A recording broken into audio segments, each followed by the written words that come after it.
Hello everyone, and peace of Christ all of you. Please invite your friends. Let us have some good time together. Today our topic is about how Allah He created the cats. Maybe tomorrow or the day after we will do about how Allah created the pig. Because, all of us, we study in school. And in school, they don't teach us anything. I mean, those stupid people in the school, they don't teach you really how cat came to exist, how pig came to exist, how dog came to exist. In the previous video, which nobody of you watch it, and one of you told me the reason people did not watch because it was a picture of a cartoon. So look like people, they click in a video because of a picture. Hilarious. Human being is really stupid. So it's not important how much important information we show, it is the picture. So if we put a picture, attractive picture, now I see why some people, they make a video of them, like they put a thumb picture of the person, he opened his mouth or doing something crazy or etc. And like surprise. People are really weird. So you need a picture in order to watch a video. The video I made about how Allah created the dogs have, I think, maybe 6,000 only. So why some videos they have 20,000 in a day and the other video have 6,000? A picture? Truly, people are disgusting. Anyway, our topic is cats. I don't really care how many people view the video, but I feel sorry for a human being, how stupid he is. That he click in a video to watch it, not because of the information he would have there, it's just a picture. So, look at those cats. How Allah created those cats. And why He created them. It's a mystery. But today we are going to unleash the mystery for you. I know many of you wondering how Allah created cats. I'm not going to tell you how He made them go in the basket, because this is a different story. But how and why Allah created the cat. In the previous video, I spoke about how Allah He created the dog, and we found that He created him from the spit of Shaitan, which is true. I mean, come on, Shaitan, he spit, yeah, he have saliva, and he spit all the time, actually. And then Allah, like he was, okay, what I would do with the spit of Shaitan, let me take it to the kitchen and do something, make something good with it, And then Allah come with the idea, I will create a dog from the spit of Shaitan. True story, science. Now, how Allah created the cats. We will go to the Quran. In the Quran, and funny, I went to the Quran. Ibn Kathir, chapter 11, verse number 40. And look what happened. It's totally clean. The website of Saudi Arabia decided to take it off. Why? Why the king of Saudi Arabia? Why you take it off? What happened? It's there. It's zero. There's zero. You see zero. This is the page number, but there's nothing. It's gone. So, we have to find it. So we look in a different website. And bingo, here we found it. This is Tafsir Ibn Kathir, chapter of Hud, verse number 40. حتى إذا جاء أمرنا وفار التنور قلنا احمل فيها. This is the story about Noah. The story about Noah. So, if we go to the Quran here, let's see the Quran.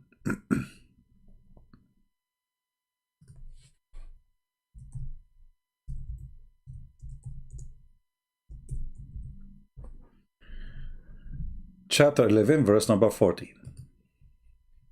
And actually, this, the Quran, one of the funny thing about the Quran, you will find the same story in not only one verse. I mean, usually the Quran repeat, like the same thing is repeated in chapter 23, verse number 27. But here we will go there. Chapter 11, verse number 40. So Allah, supposedly, He told Noah to, the story, to build the ship, etc. And then when the order of Allah came, the command, and the water started coming like fountains from the earth. So it was not a rain, it was from the earth. And we said to him, okay, embark in the ship and take from every kind 2 things, male and female. Male and female. And your family, okay, except him against whom the word has already gone forth. Okay, so Noah, he started taking people inside the ship, sorry, his family in the ship, and he put from every animal bear, 2, like, you know, 1 male, 1 female. Now here there's no much details, but Muhammad, he knew best. We have to admit. I mean, nobody knows what happened in the time of Noah as Muhammad, because he was there, you know. So what happened? We go to the tafsir. This is tafsir ibn Kathir, because the Muslim, you know, the tafsir we gave you about the dog, it was for the Shia, about Allah created the dog from the spit of the shaitan. It was Shia tafsir. Today we are showing you from the Sunni, so nobody will be upset. So if you are a Shia laughing at the Sunni, or you are Sunni laughing at the Shia, you cannot laugh, look at you.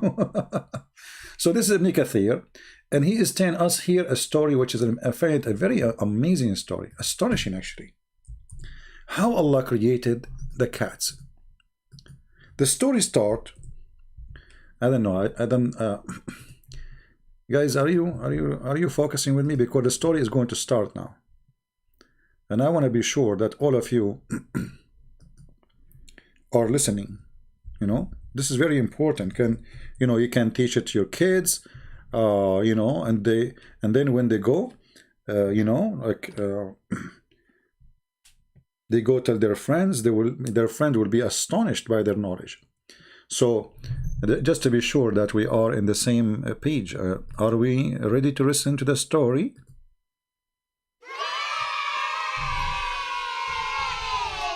Really? Okay, how many of you heard about the cat story before? Nobody? Who like to hear the story of the cat? All right, so now we have to go and see the cat story, but be careful. This cat story is only for, you know, certain age. How many of you over the age of 18? If you are, say hey. All right. So now we are ready to go. Let us read the story. Yeah, this way now we understand that you guys are listening and everybody is focusing with us in the topic, which is very important. So how Allah created the cat. Here it says, and then Allah, he ordered Noah, peace upon him, to carry with him in the ship from every kind, male and female, from all kind of creatures, from those who have soul, and some, they say, even some more like plants, even plants, male and female. Okay, and it says that the first he entered, it was the birds, and you know, and other kind of animals like the donkey. And then he's here, and the last one who entered from the animals, it was the donkey. And then Satan, he hold his tail. Look at this idiot, Satan. Donkey when I enter the ship of Noah. And now when he is going to climb the ship of Noah, Satan, he hold his tail. How many of you suffer from the same thing? You want to climb somebody and somebody hold you from your tail.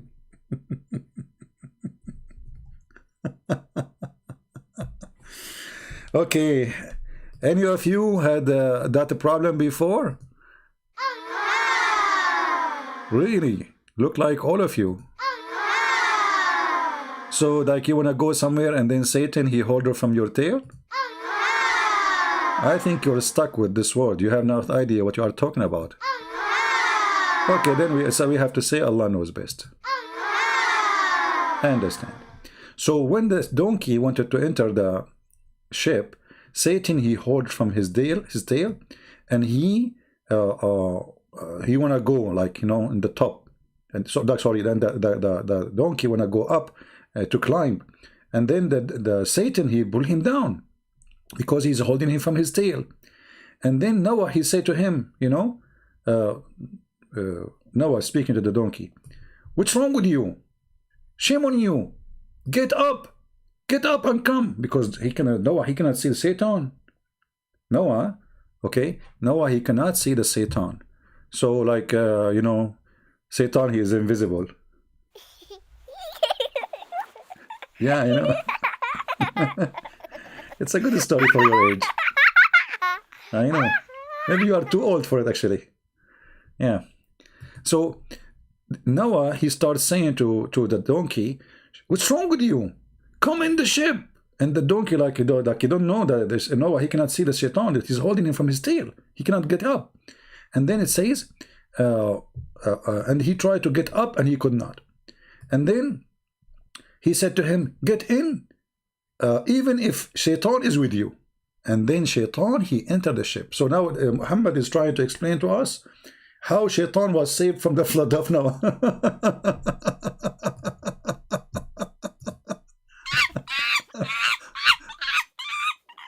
This is a monkey. This is not Shaitan. Anyway, so now, like Noah, he said, okay, so donkey want to enter, but he cannot enter because Shaitan is holding him from his tail. And Noah, he cannot wait. I mean, the flood is coming.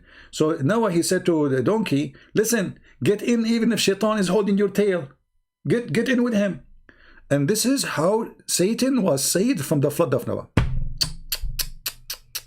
And then it says here, and some of the, like the previous, you know, said, they could not carry with them the lion. Dangerous, you know, the lion. I mean, you cannot carry the lion. How you want to get the Muslims? No, and like they're trying to find out how Noah was able to get the lion in the ship. Like how? I mean, come on, how you can get him alive? You know what I mean? It's not easy. I mean, you cannot. You know, it's not. You know, those who believe in things like this. I mean, how you can explain to us how Noah, he got the lion in the ship? Huh? You cannot. So anyway, and then Allah, he made him sick with fever. You know, when you get fever, what you do? You sleep. You know? So Allah, he put fever on him. And then it says here, and from Abi Hatim, etc., from the Prophet, he said. Now who's talking now? The Prophet. When Noah, he put in the ship from every two kind too, and he said to them, how we can be sure that the animals will be safe and we have with them a lion? That's a good question. I mean, come on, we put them now in the ship. We put the goat and we put the, you know, the chickens, we put the cow, the lamb, and we have a lion with them. So how we can be sure? All right. So Allah, he made the lion have fever. Very, very, you know, humma, actually. Humma is like, it's not a fever. It's a, what the translation in English, I'm not sure. Let me see. You know what? We have to use Google Translation anyway. You know, I mean, we are reading Arabic now. Soon you will find the correct word. So when that lion, he gets sick, and this is the first time this disease come to this earth. First time it happened to the lion. Allah, he made it come to the lion for the sake of lion. So he sleep and he don't eat. So they can carry him to the ship, and still he cannot eat because, you know, when you have this disease, you are asleep, you know, all the time. And then this is the first time this illness came to the earth. And then they told him, what about the mice? What about the mice? We have a mice. The mice get jump in the, you know, we told the mice to jump in the ship, and they call it for waysiqa, which mean the bad ones, you know, the one damaged things. She is going to damage our food and our stuff. So Allah, He inspired the lion, so he sneezed, achoo! And right away, a cat came from his mouth, and the mice ran away from it.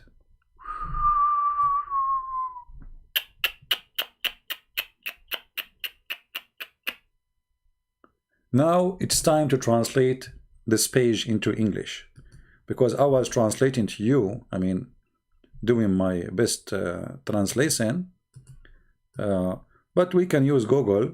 Actually, let me post for you the link first. And remember, this is Ibn Kathir. This is not me saying that. This is Ibn Kathir. All right. So we go now to Prophet Google. Use Google Translation. Let us open Google browser. Here we go. Again, this is Ibn Kathir. We click here. Translate to English. All right. Let us see here. Okay, it says here, let us see. The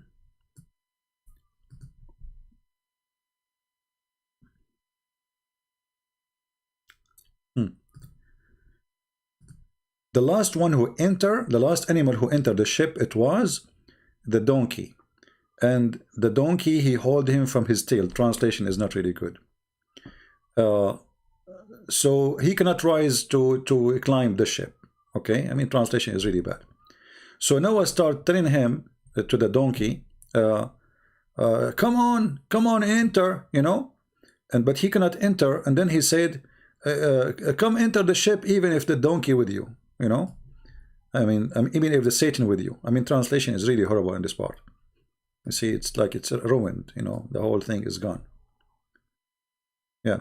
So enter, but you know, enter the ship, but the donkey he cannot, because why? Because the Satan holding him from his tail.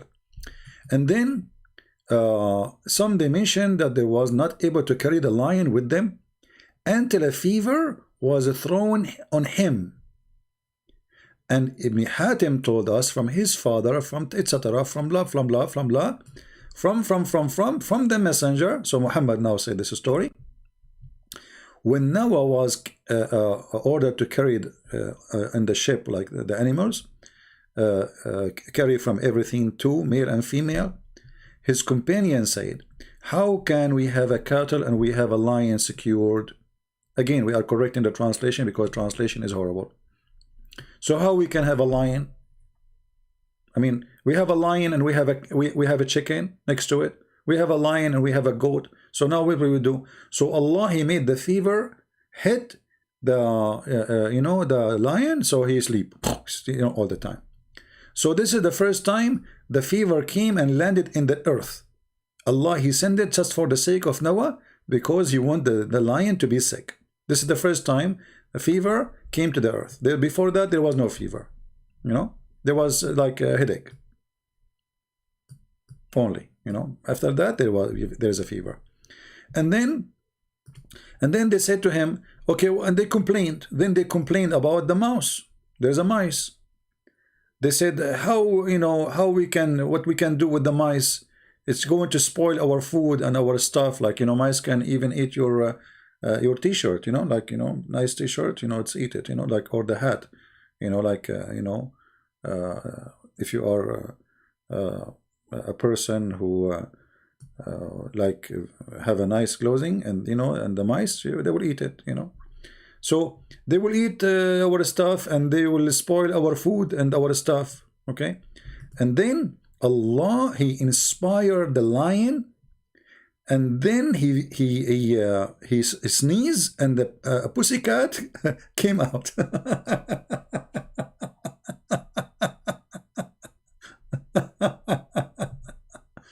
I mean, the translation is really horrible.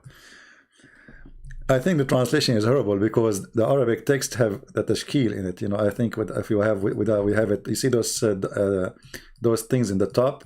This is just to make the reading more clear, because Arabic is very confusing if you don't have those things. And I think this is why the translation is coming very bad. So anyway, and this is how Allah, He created the cat.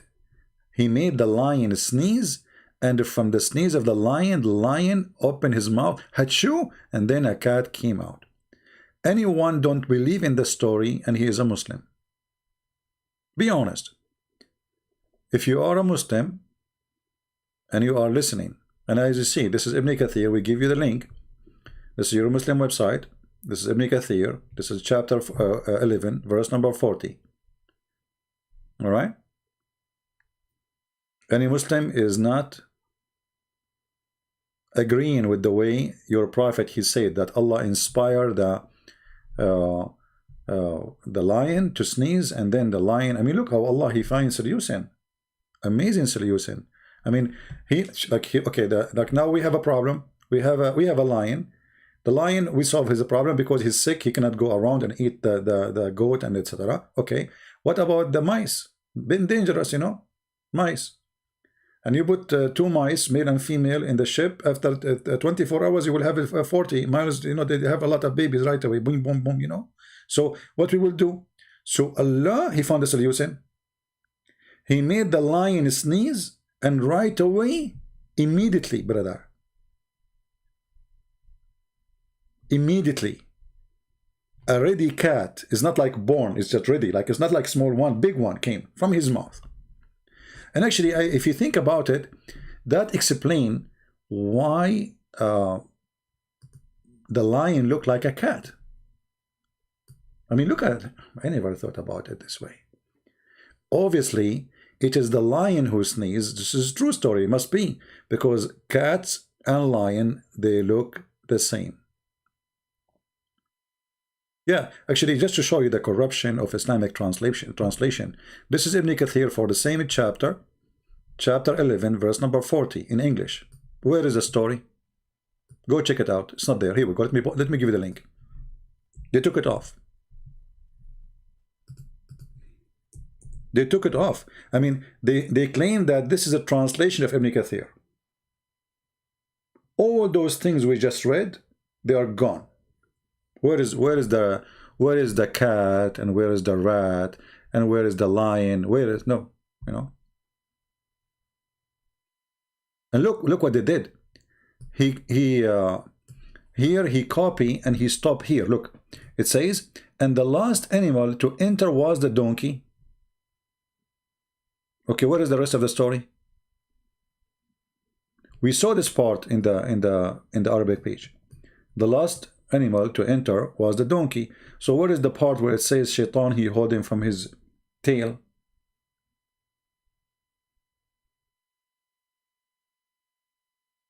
You know what I mean? So this is why I say to you, those who learn about Islam in English, it doesn't matter how much you try, how much decent you are.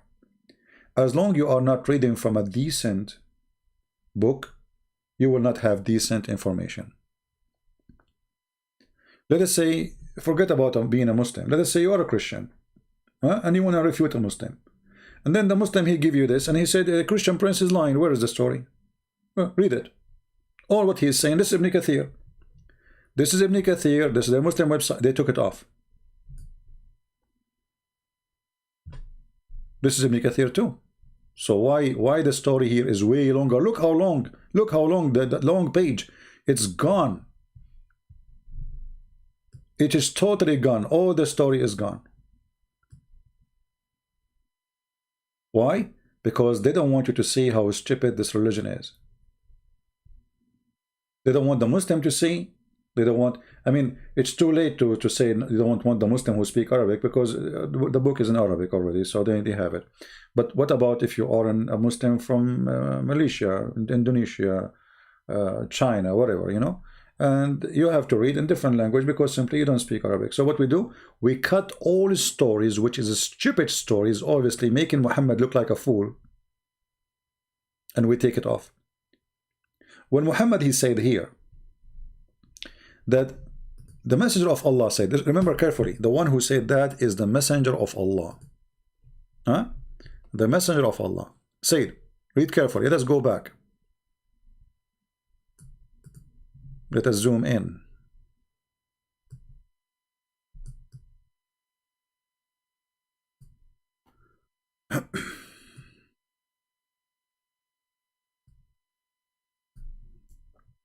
Messenger of Allah, Allah pray on him. This was translation. When said when Noah was carried on in the ship, he carried from everything, two, male and female. His companion, they said, how can the cattle with the lion be assured, but be secured, mean? Then Allah, he gave him a favor, and this is the first time the favor was landed in the earth. Before that day, we have no favor. And then they said to him, how about the mice? Is going to eat our food and damage our food, spoil it, and is going to damage our stuff. So Allah, he ordered or inspired the lion to sneeze, and a cat came from his mouth.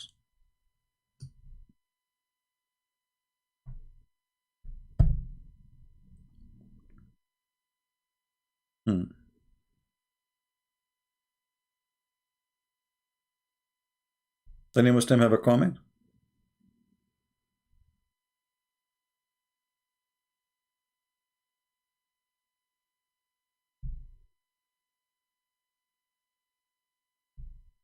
And here, you know, it says something very confusing about how long they stayed in the ship. It's not really clear. I don't know what happened to translation. Where is it? Where is the 1,000 of years? I don't see it.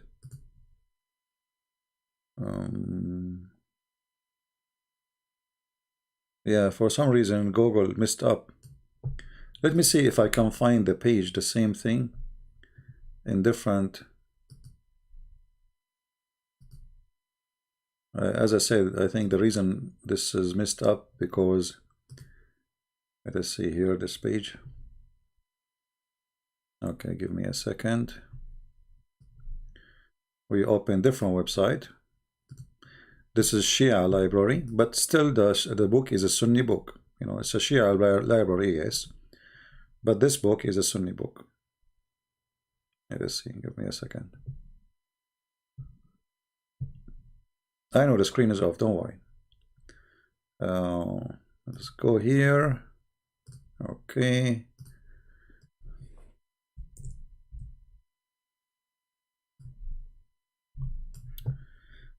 Okay, so now we will translate, we will use the same story, but in different website. See here, it's just a clear text, there is no tashkil. The book of Al-Bidayah wa Nihaya, Ibn Kathir, variant number 1, page number 131. Now this is not tafsir, you know, this is not the tafsir, this is the book of Al-Bidayah and Nihaya. But the same story is there too. Let us see.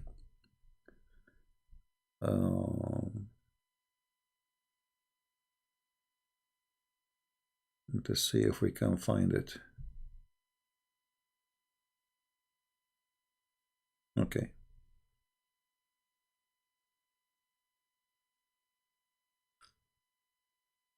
Oh, if I show you this one now, I will burn the surprise about how Allah created the pig. So I'm not going to show you, sorry, because there it speaks about how Allah created the pig. I want you to use your imagination how Allah created the pig. All right.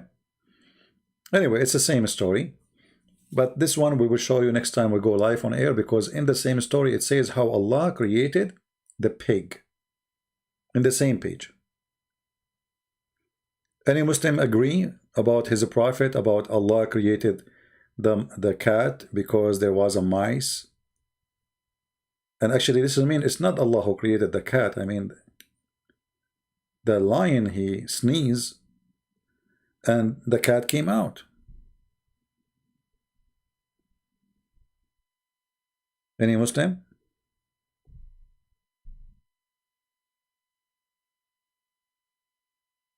You know, I believe that those who live in the work in the zoo, I mean, they wake up every morning, they will find like 20, 30 cats around, and they don't know where they're coming from. They don't know that it's coming from the sneeze of the lion. it's a prank. Even he called himself it's a prank, so I'm going to believe him. His name is a prank.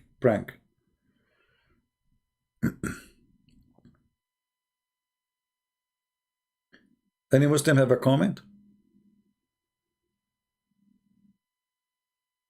I mean, if you think about it, lion and cats, they look the same. I mean, look at them, you know.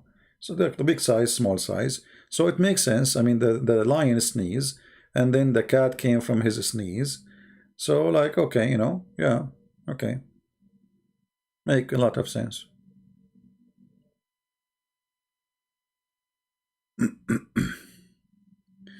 700 US mosque 1999, 2070 US mosque 1920. So you have 2,700 mosque, and that is a lot. That's horrible. If we calculate how many Muslims and how many mosques, we will find that you don't have mosque. 2,700 well, so every mosque will hold how many people? 100 people? 2,700 mosques? This is the total of mosques in USA? I feel sorry for you. And if you are saying I'm failing what? I mean, you can build mosques as many as you want, but still the Muslim population is small, tiny. And look at you, here we go. How many Muslims we have? We have 600 people listening. I assure you at least 100 Muslims here, and none of you can answer anything. So how I'm failing? Every day we have people who they are Muslims, they leave Islam. And actually, your prophet, he agreed with me. And this is maybe the only thing will make him look like a prophet sometime. He says Islam started as a small and will end as a small.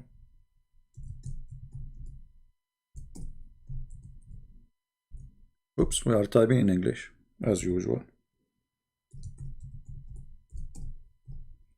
So are you saying your prophet is a liar?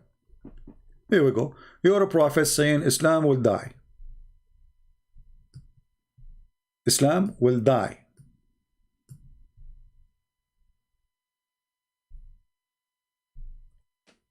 Who don't agree with Muhammad? Who is the brave Muslim who don't agree with Muhammad? Either you are telling the truth and Islam is growing as you're trying to say, or Muhammad is saying the truth. Choose one. Muhammad is a false prophet. We have a person there, he is a proud Muslim. For sure you'll be proud. I mean, look at this. You are the only one, the only religion in the world who believe that Shaitan, he hold donkey from his tail when he tried to enter the ship of Noah. And then Noah have no choice. He want to save the donkey. So he said to him, okay, get in, you and the Shaitan together. That's it. Shaitan will not leave him. You have to be proud Muslim. You are the only one who have a prophet. He taught you how cat came to existence.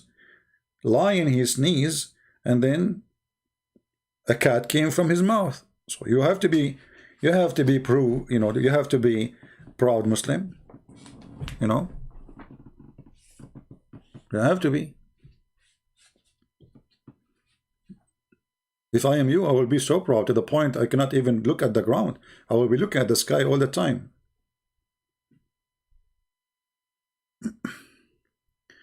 They said log online in Paltalk. Who said that? Somebody, the Muslim wanna call me? Okay.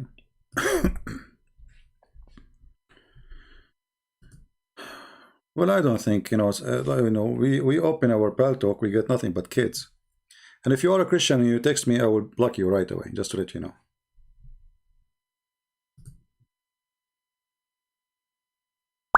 All right.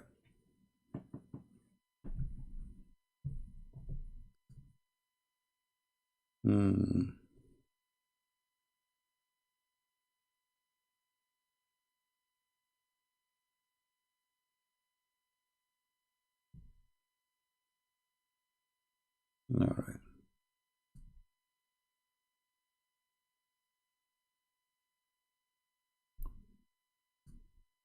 Okay.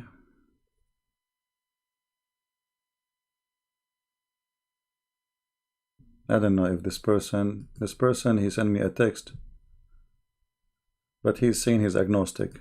Don't waste my time.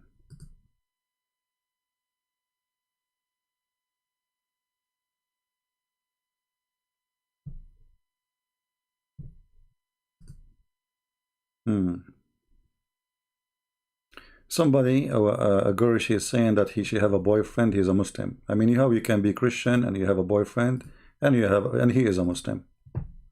That's really weird. Okay.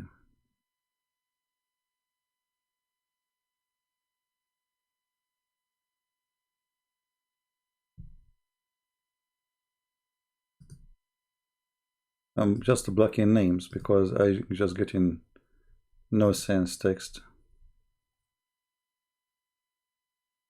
I am an ex-Muslim from Africa who recently discovered your channel about Islam. I really appreciate your effort explaining. Okay. All right. Okay. I apologize, guys. I cannot answer all this comment. So what is the Muslim who wanna call me? I click at all the text I received. Not even one of them is a Muslim.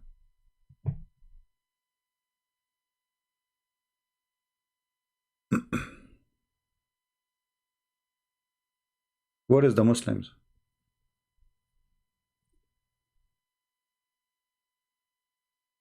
See, I told you, you tell me go and the Muslim want to talk to you, there's no Muslims.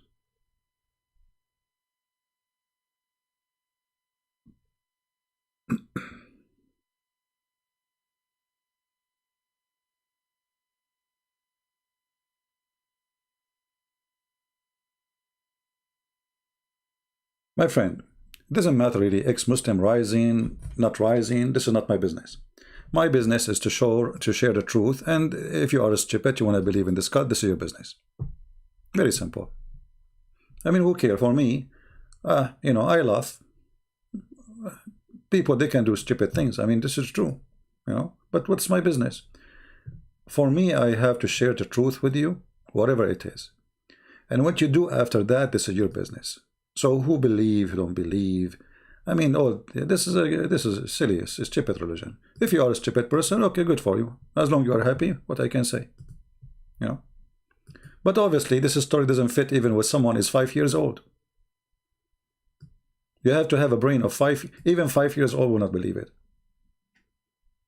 I mean, how you tell a human being who is an adult that the lion, he sneezed and a cat came from his mouth, and the donkey was, how Shaitan was saved in the flood of Noah by the prophet? Oh, because when the donkey, he tried to come in the ship, the donkey, he hold the tail of the Shaitan, he hold the tail of the donkey, and then the donkey could not get in the ship, and then he want to save the donkey, and he need the donkey because for transportation. It's like a limousine at that time, brother. Okay, so the donkey is holding the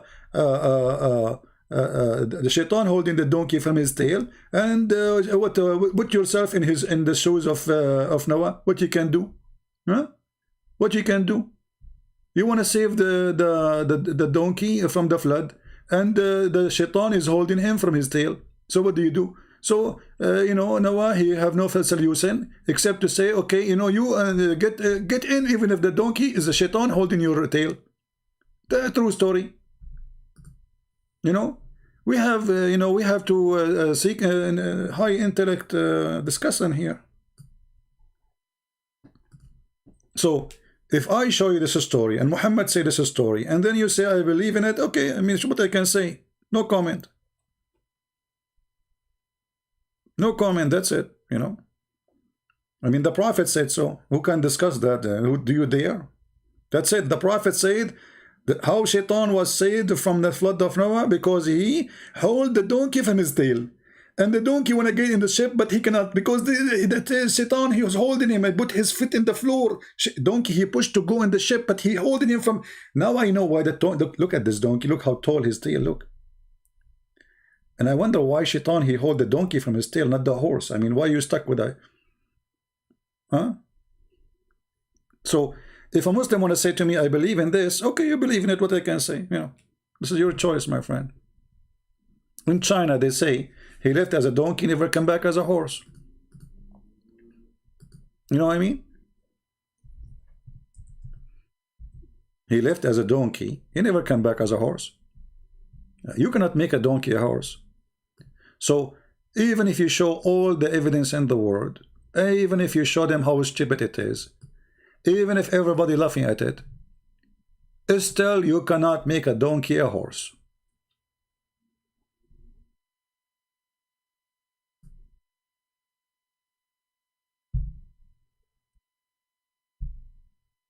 Any Muslim?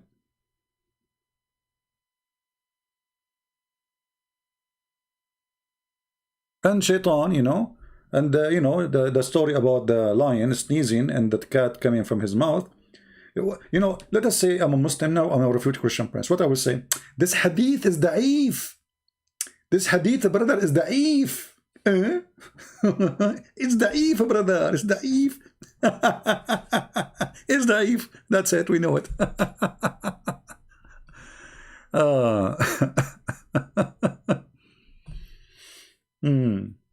So, you know, like, I mean, all those stories, you know, when you listen to them, it's obvious that the one who made them is trying to find the answers.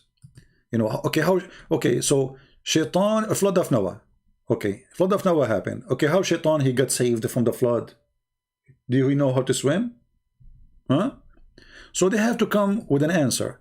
And the answer is very simple. You know? There's a Muhammadan, you know, calling himself CP is finished.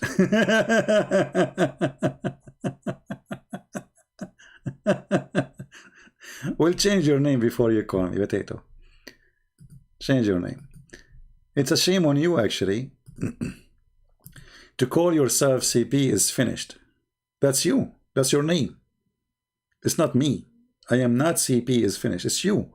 So you call yourself CP is finished before you call me. That means you are finished before you call me.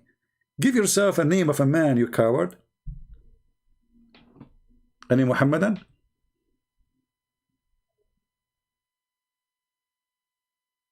Yeah, because you are naming yourself CP is finished.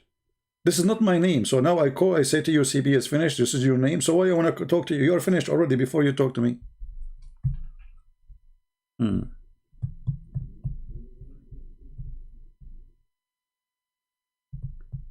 Any Muhammadan? And what are you talking about? I'm finished from long time. Do you remember Mimi Hijab? You are finished. The coward. He promised the Muslim to debate me. He ran away like a potato. Coward. They are so intimidated to talk to me. You know, always ask yourself a very simple question. Who is the coward? The one who refused to talk to me, or the one who says, call me? All of them, they share one thing. We can debate you face to face. Can we do it shoulder to shoulder? What about donkey to donkey?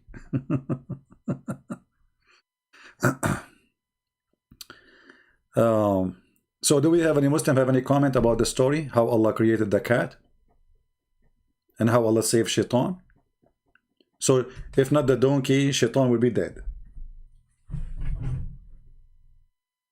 And what we understand from this story, that Shaitan, he do not know how to swim.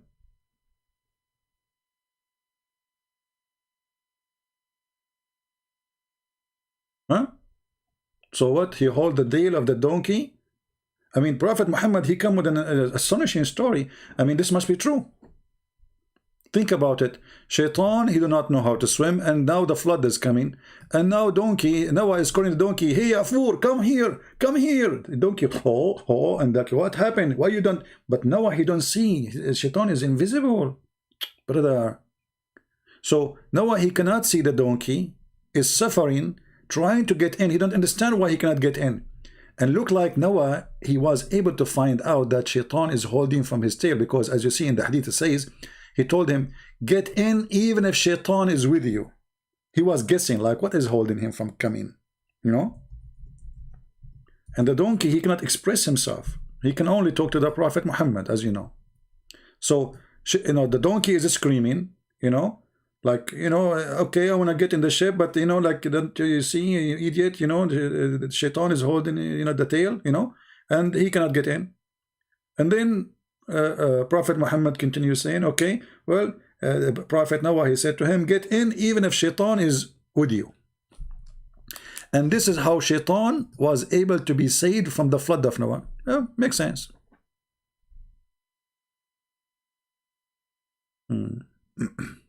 Look on YouTube, all the new Muslim revert each year. First of all, there's nothing called Muslim revert. This is a lie. Revert is to go back to the original. In Islam is not the original and cannot be, because we have nothing to do with Islam. Your God is not a spirit. Our God is a spirit. So how that can be the original?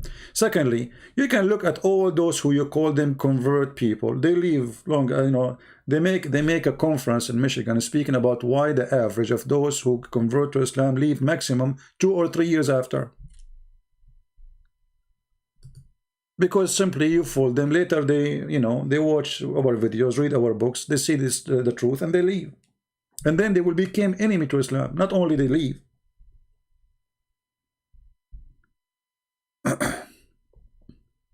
You see, if I go right now in YouTube and in Jazeera TV saying 16,000 Muslims leave Islam a day. 16,000 Muslims a day. A day. 6 million a year to Christianity. In just one territory. Not in the world. And a Jazeera Sheikh is crying about what the Christians are doing. And then the Muslims, they say, look at those who convert.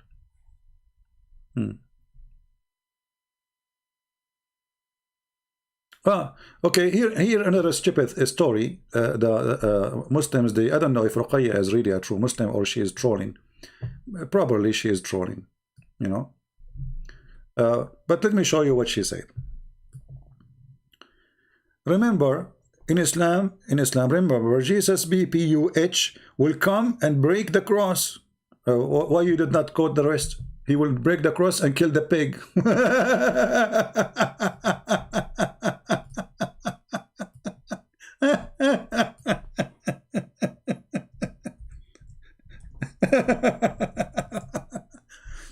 So, and secondly, what is this cross thing? I mean, the cross is just you know, it's a, you know, the electric column is a cross.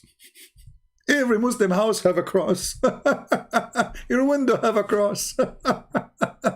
So Jesus will come and he will start breaking cross. Anyway, so Jesus, brother, he is going to come and break the cross and kill the pig. Which one? Which pig? Any Muslim can tell us?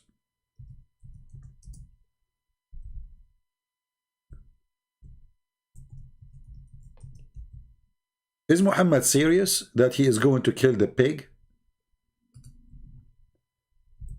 Or Muhammad is a madly man? And why Muhammad don't kill the pig? Why Jesus can't do that?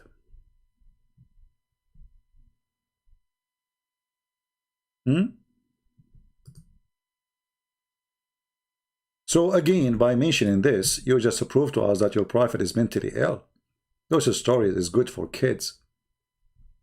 By him in whose my hand is my life, the son of Mary will soon descend among you. Did he just say soon? Did he just say soon? How soon? Very soon. It says yushiku, liyushikna, which means not only soon, almost here. Liyushikna. Go and check in the Arabic dictionary what this word means. Almost coming. And what he will do? He will abolish the jizya. Jizya is abolished long time ago. Who dared to collect jizya from us? Go ahead, try. And he will break the cross. Try. And he will kill the swine.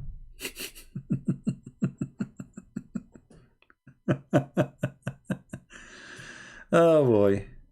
You know, if you think about it, you know, I mean, I don't know if you think about it in different way. Sometimes we have to think about things in different way.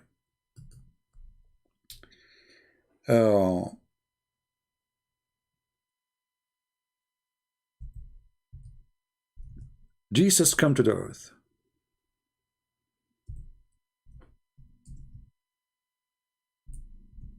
And now he is going to face the pig.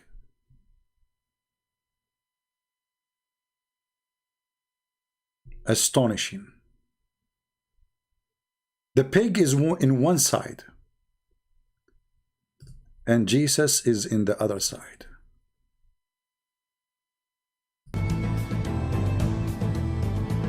Man, that's really amazing. One side is Jesus.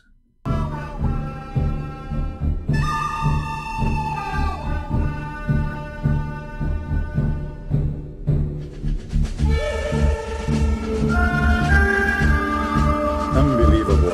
Very beautiful. It's very nice, actually. You know, if you think about it, you know, this is what will happen.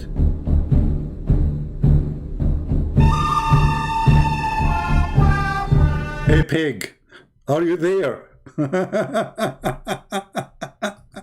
You draw first. No, you draw first. Listen, pig, you draw first. Don't worry. I'm ready for you. Okay? You draw first. We will count, but you know the pig is he will try to cheat. You know, like they turn their back to each other and they walk into different direction and they have their guns ready. You know, so like, okay, you turn your back. You know, okay, okay, you are ready. 1, 2, 3.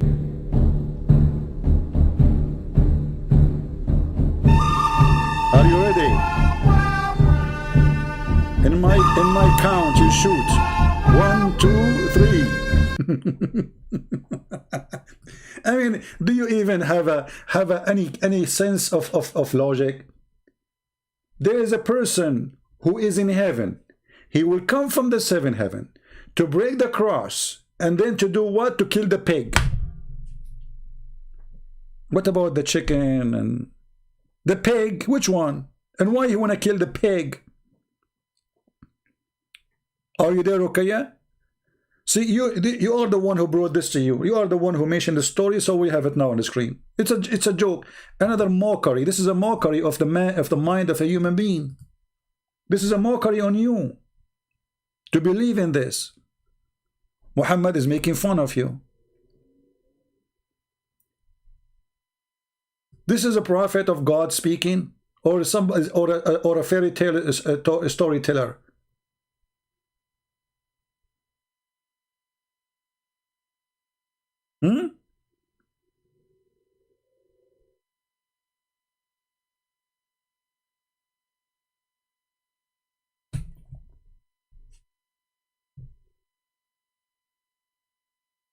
Anything else?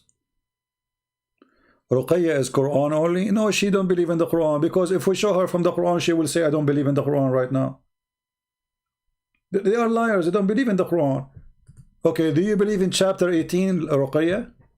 You are Quran only, right? Do you believe in chapter 18? Do you? Let us go to chapter 18. Let us see if she believe in the Quran or not.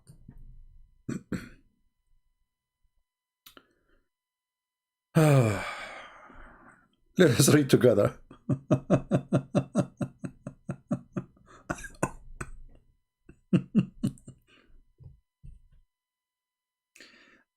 Who is a Muslim believe in the Quran only?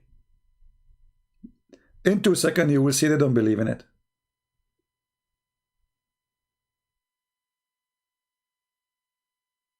Anyone? Here we go, the Quran in front of you. Who believe in this? I'm going to show you the Quran. Who believe in the Quran? Any Muslim believe in the Quran? Look at this madness. Look, what is this? Look at this wisdom here. I love this one. This one is this is really a lot of wisdom. Brother, Allah is talking. Okay, what Allah is saying? They are asking you about how many there are. The 7 sleepers. I mean, the story is called the 7 sleepers. Allah still, he do not know how many they are. Some they say they were 3 and their dog is number 4. And some they say, and other they say they were 5 and their dog is number 6. And well, did you hold on? He jump. What? The translation. What? If you are saying some they say they are 3 and their dog is number 4, how you jump to some they say they are 5? I mean, do you see the stupid thing? You just said some they say they are 3 and the dog is number 4. You don't jump to 5. You should say, and some they say they are 4 and their dog is number 5. Well, anyway, and then he continue, and some they say and they are 5, they are 6, and their dog is number 7. And then what the answer, Prophet? The answer is the following: my Allah knows best of their number, and none knows them but few. Look, what the heck? Allah is know best. Allah and few people, they knew the number. So what is the number?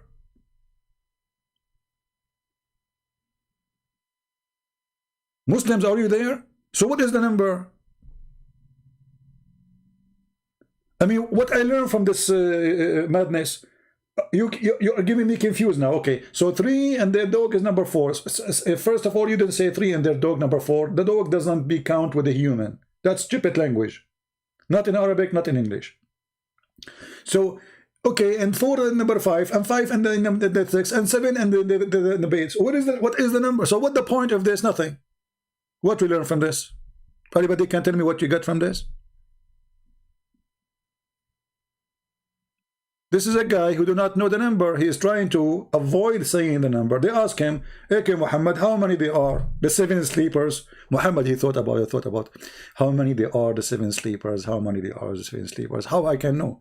I mean, you eat it. They just told to you, they said to you, how many they are, the 7 sleepers. And you do not know their numbers.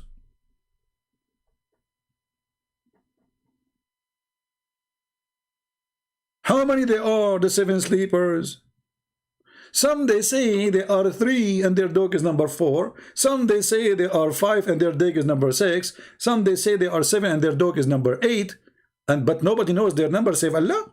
And if you, and what, to make it more horrible, he said if you. If you, they knew. Who? What?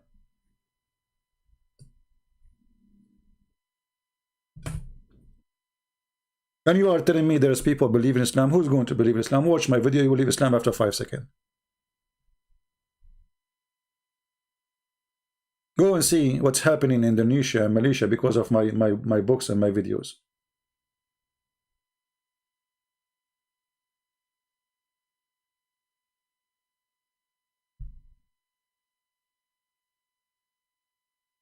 Any Muhammadan?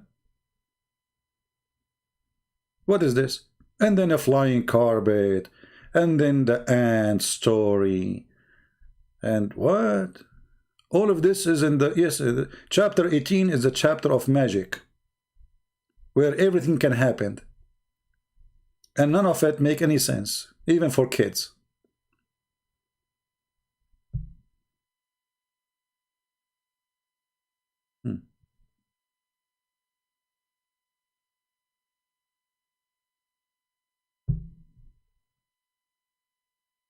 Any Muslim can tell us, like, oh, look at this story.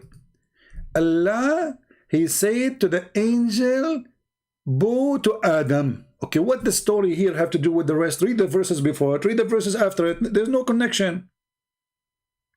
You see, when you read a book, the book leads you into, like, you know, things happen next. Here what we have. Here we are talking about criminals. Okay? Allah is counting on them. Okay, and then he speak about the angels. Are they criminals? And why Allah ordering the angels to bow down to Adam?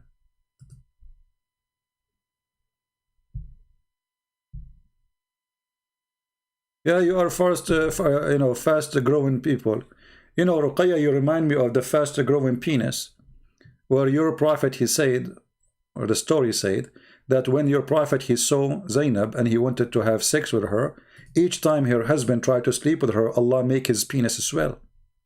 So I don't know what you are talking about, fast growing people. I know that Islam is speaking about the fast growing penis. I mean, have you ever heard that there's a God? Because a man, his name is Muhammad, he like a woman who is married to his son. He like her, and since then, each time the husband, he want to have sex with her, Allah make his penis swell, which means grow so fast. And then you say to me, I believe in it, so you argue me. I have no comment. Grow as much as you want, no problem. I will stay a Muslim. I will stay a Muslim. Okay, stay.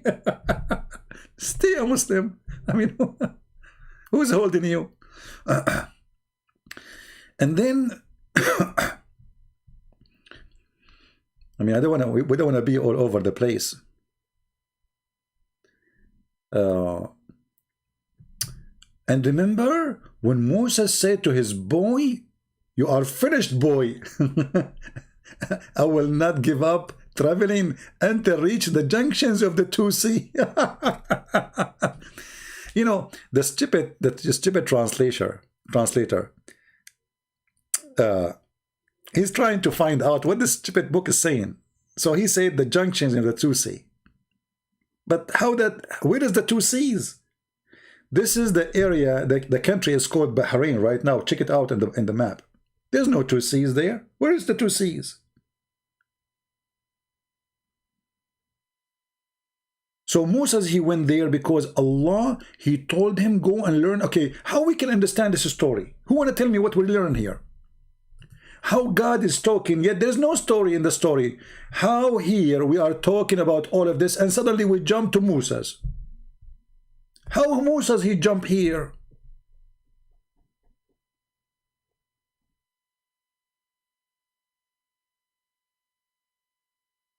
And then if we go and read this story, we will die laughing. Let us go and read the story.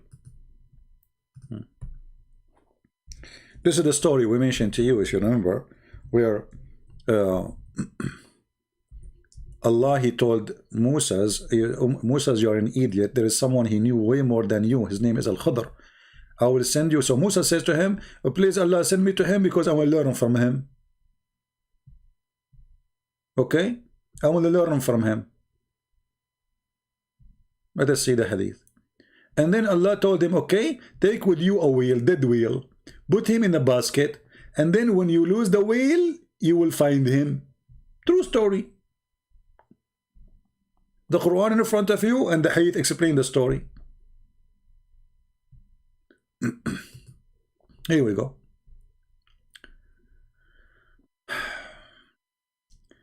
Claim that Moses of Bani Israel was not Moses. This is different Moses.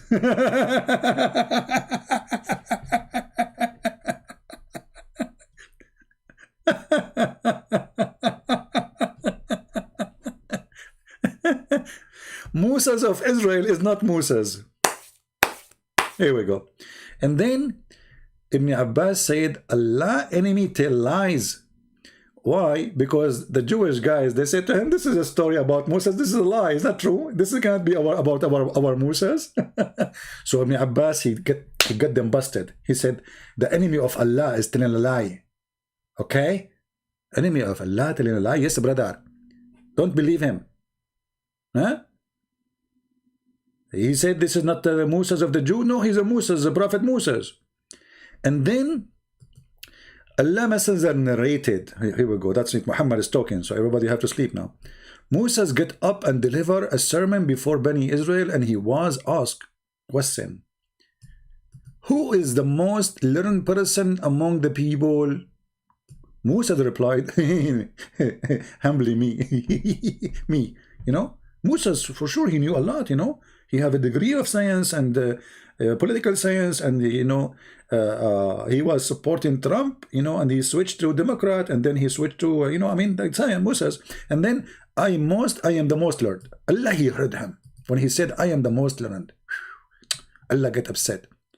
So Allah admonished Moses, bad boy, what you gonna do? What you gonna do when I come for you?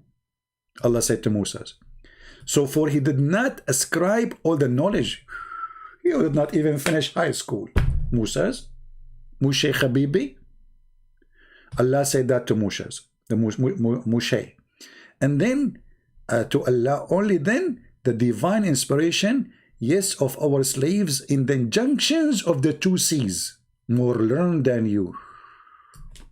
That's the Quran in chapter 18. There is a guy who learned more than you. Where? In the junction of the two seas. What do you do there? Hunting? He lived there? Yes, brother. Musa said, oh my Allah, how I can meet him? So Musa's now like, what the heck? There's someone he knew more than me? I want to meet him. Allah said to him, take with you a whale, not a fish. Translation is false. In the basket, and whenever the whale lost, follow it. Like, what the heck? The whale is dead. How we can follow it? Which means, between two brackets, you will find him at that place. Look at the knowledge. Look between bracket. I mean, the translator is making it for you clear now. So Moshe set along with his attendant Yeshua bin Nun. Even his name is bin Nun, which means the son of the whale. And they carried with them the whale till they reached the rock. And rested there, Moses put his head down and slept. Okay, and then the narrator said, at the rock there was a water spring called Al-Hayat, which mean the life. I mean, look at the funny translation. Don't you shouldn't translate what Al-Hayat mean? Maybe you do not know. Al-Hayat mean the life, the fountain of youth. And none come in touch with its water, but become alive. Where is the one who is saying, I am proud Muslim, Islam is growing?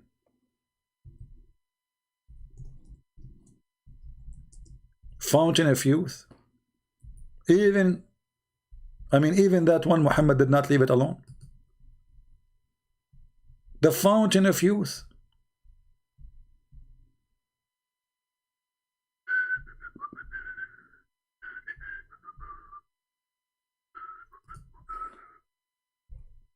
Huh?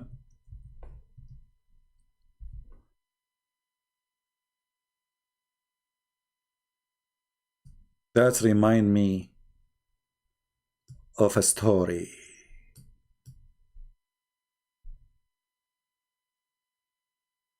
The Pirate of the Caribbean. When they arrived and they found the fountain of youth. Astonishing story. True story. Watch it once, never again. Your prophet, he did beat everybody with his stories. Even the fountain of youth, he is there. I mean, what Muhammad left from all the fairy tale stories in the world, he did not put it in his Quran. Name one.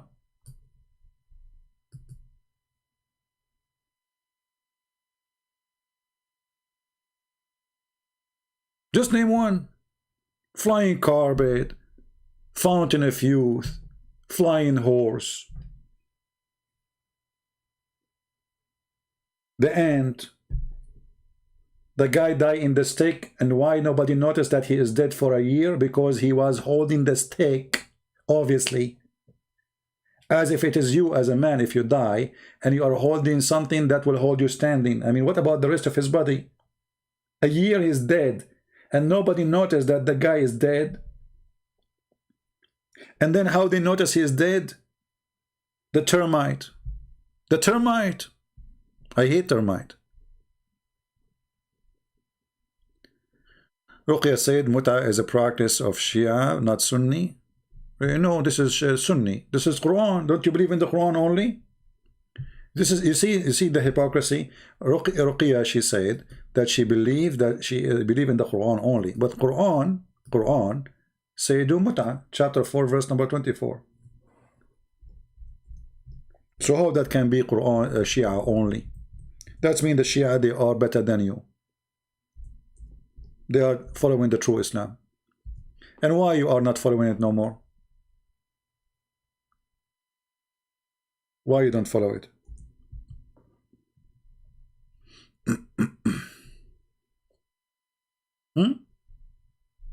Why you don't want to follow it? You are not a Muslim? As long you don't see, she said to you, she is Quran only. And the abrogation for the following practice of muta is in the hadith, not in the Quran. So in chapter 4, verse number 4, it says it clearly, pay them for you enjoy them. This is the verse of muta.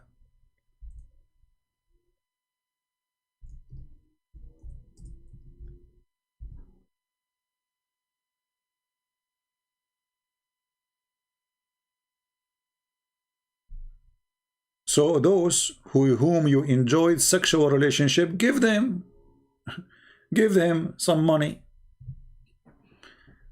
But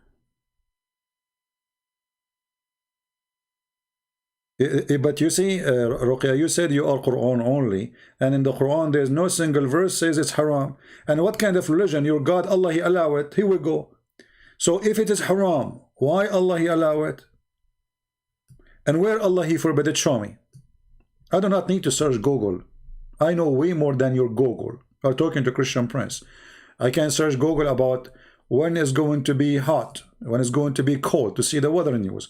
When it's come to Islam, I use Google just to put things in the screen so easy. But I have the knowledge. So don't tell me in Islam it's forbidden. No, it's not forbidden actually. You Muslim Sunni, you just change the name. Right now in Egypt, there is something called a tri-marriage. It's called what? Tri-marriage.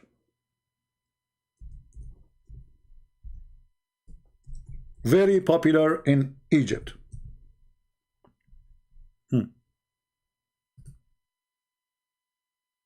So what they do, they claim that they are not like the Shia. This is the BBC, and I can find it to you, if you know, from Islamic website. I mean, this is BBC. Who care?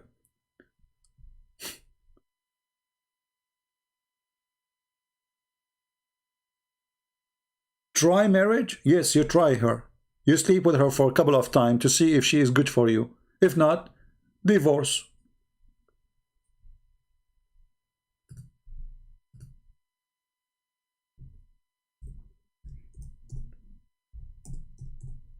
Let us use Google browser so we can translate.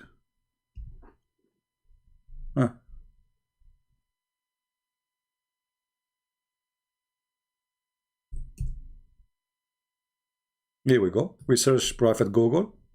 It's in the TV, it's in the stations, it's in Al-Azhar University. It's all over. An Saudi author, the trial marriage is according to Sharia law, nothing wrong with it. Sharia law. It is legal. This is Al Jazeera TV. Let us translate to English the search, you know. The marriage of experience, the Google translation, you know, the marriage of experience. Evidence, experience marriage in Egypt, a hiding crime or a way to prevent a divorce. Perverted culture. Marriage experience? Try, marriage try. You see the translation is not correct. It says zawaju tajruba. It's like, you know, you drive a car to see if it's good for you, you keep it. You don't like it, you don't keep it.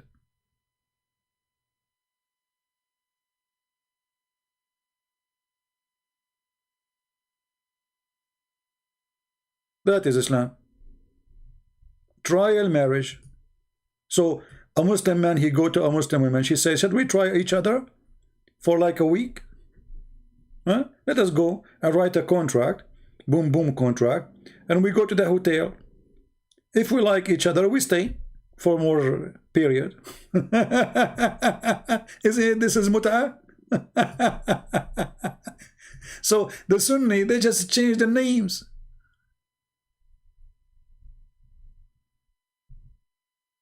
They just change the name. It's the same. You do mut'ah too. You have zawaj urfi, which means it's not, you know, it's just between you and the person you claim that you are married. But there's no marriage. You go to the bedroom, boom, boom.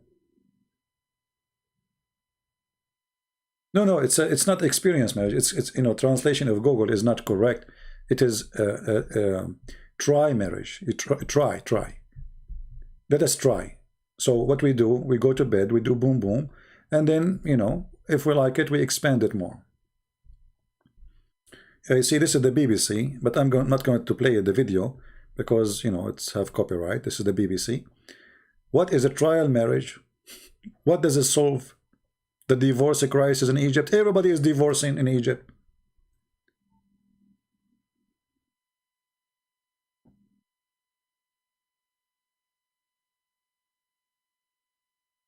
So, try marriage? Oh, we don't have muta, we have a try marriage. We have zawaj friend. Friend. Have you ever heard of zawaj friend? Which means we are like a friend with benefit. And this is religion.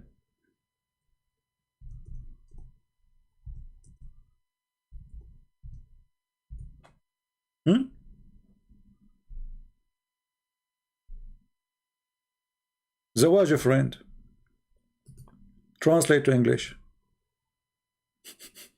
Friend marriage.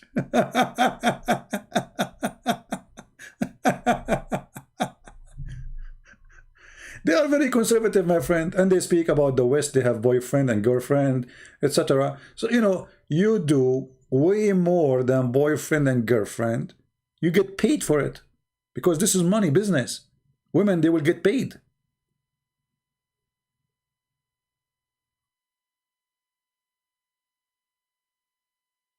And a Muslim man, he is married. He don't have to tell his other wife that he is married. So he can go and he claim that this is marriage. They call it marriage. That's it. It's legal. You know, try marriage. So he have a wife. She have like maybe 10 kids from her, and now she became older, and he don't like her no more. So he go and find like a new victim. You know, for a sexual victim. He hire her for the job. He sign a contract. They go to the hotel. Boom, boom.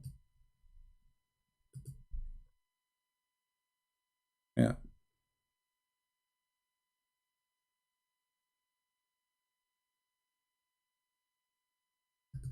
Ruqya, as long you said you believe only in the Quran, can you show me the verse in the Quran says don't do mut'a no more?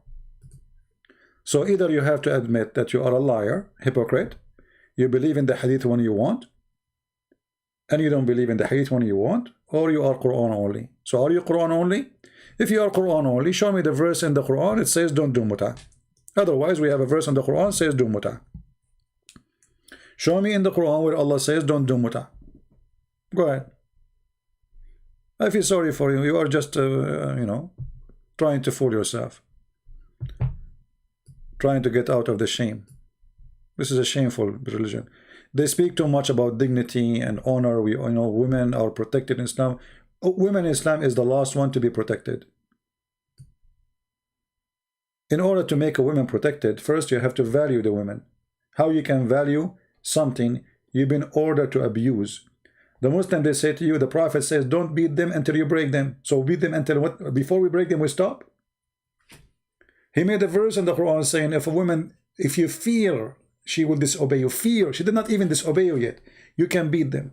Chapter 4, verse 34.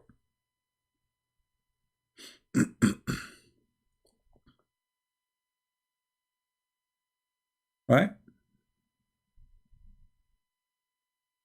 So we have the Quran. Give us Quran where it says it's haram. Go ahead. I'm waiting for you. Ali, we are not interested in your conditions. You want to call me, you can call me in Paltalk. You don't want to call, we don't call. Stop, you know, each time, Ali, you come in the chat, you say the same thing. Give me his Skype. I want to talk to him in Skype. Why? Because you know right now I am in Paltalk. If I go in Skype, you say to me, give me Paltalk, because I want to talk to you in Paltalk. You are an idiot. Don't come here again.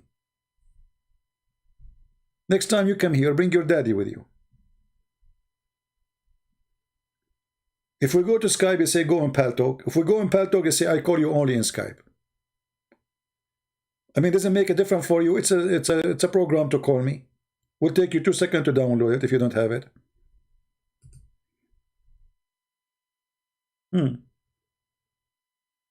So this is Islam, and this is the stupidity you see. And by the way, I was planning not to make the video long. I'm going to hide all those videos actually, because you guys did not watch the video about how Allah created the dog. And one of you said to me the reason they did not watch it because I don't have a nice attractive picture. That is an insult to a human being. That's, you watch a video because of a picture, and this is true. People do that. And the reason I can you know, it's very easy to understand that this is true. If you go and see a video I made, post it in different channel, it's my video, and then that video in different channel, he have 30,000 view after maybe a day, and then the video in my page have 6,000. Why? Because you have a picture. Human being mind is very silly. They are after pictures. This is why you see all those who try to get people to watch their videos, they have to make some graphic and etc., because nobody will come to the video unless you do graphic. I have a video. It's called The Miracle of the Call of Nature. This is a video made in January 16. How many people watch it? 7,000. Why? Then other videos, they had 30, 40,000, and I delete them. I keep this one because nobody watched it. Why? What the problem? It's funny, it's hilarious, it's Zakir Naik speaking there. If I change the picture, put Zakir Naik there, they will watch it.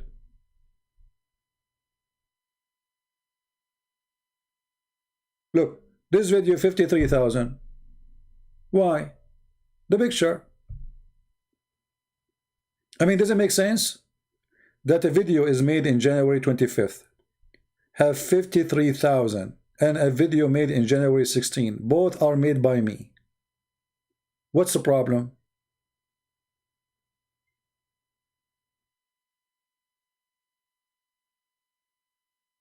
But I have to say, you know, for me, I do my duty, and the rest is not in my hand, you know. But obviously, human being mind is very silly. You know, I wish that all people, they get, you know, they think smart. I mean, obviously, they put a picture for you just to fool you, to click. But is it worth it to go there? Someone, he put a picture of his girlfriend, she is taking a shower and showing her back, and you will see 1 million hit. A decent person who is making a video without showing his girlfriend or his wife, showing her nakedness, nobody click.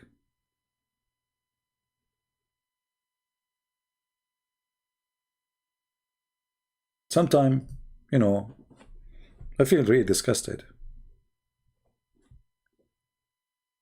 Truly.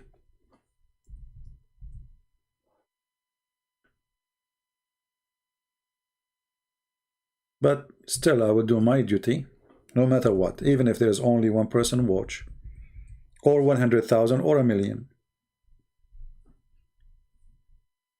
But sometimes you ask yourself, do human beings have a brain bigger than a cat? How you bring a cat? You put some food in your hand.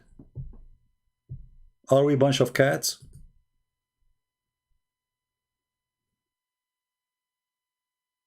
Are we?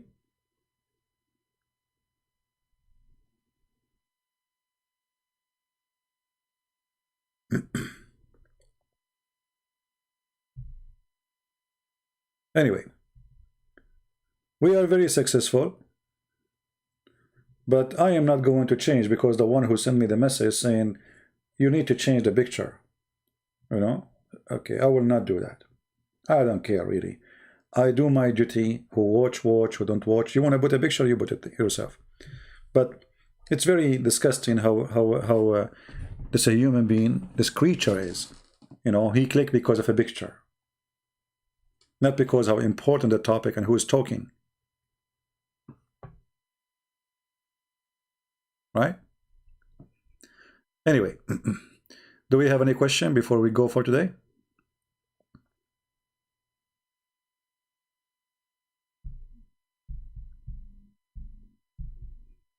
Anyone?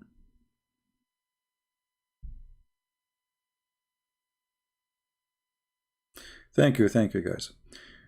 Yeah.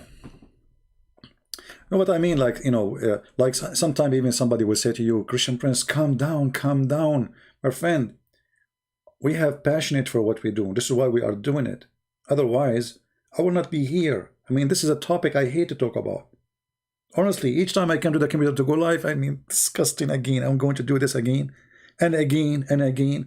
This is the most ugly, disgusting job ever to do, is to come to the garbage and touch it every day by your hands. But I have to do it because your children can be misled, they can be deceived, they can lie. You know, they are making billions, they spend billions of dollars, not millions, to promote Islam. Twitter taking their side, YouTube taking their side. Twitter just banned a party in Spain. Their account suspended. Why? Because they said that in their country we have a problem of Islam. Most of the crimes happening of immigrants coming who they are Muslims. They are just expressing the truth. Regardless what we think, if this is the truth, it's truth. They said 92% of police problems, it is the one who is doing it is immigrant coming from Morocco. You cannot say that. I mean, they are saying the truth. It's not a lie. We are in a time you cannot even express the truth. The second you say it, they will say, oh, he's speaking against Morocco. He's not speaking against Morocco, and he is saying what happened. They suspend his account, or the account of this party. So they are like a mafia. I'm not talking about Twitter and YouTube and Google. Anytime, this is why we have many accounts in YouTube. They can suspend us anytime for no reason, just because you say the truth. You can stay as long you post a video of Mujahideen, you post a video about attacking the one who leave Islam. I mean, the guy, he made a video about apostate prophet to be killed, and they keep his video there. They did not even move it. The Christian, they cannot collect donation, they cannot receive anything. That's it. The second you say the truth, they fight you.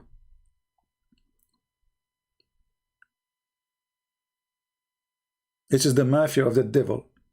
In the top of that, even those who they are Christians, many of them, they don't care. We say download the video, add subtitle.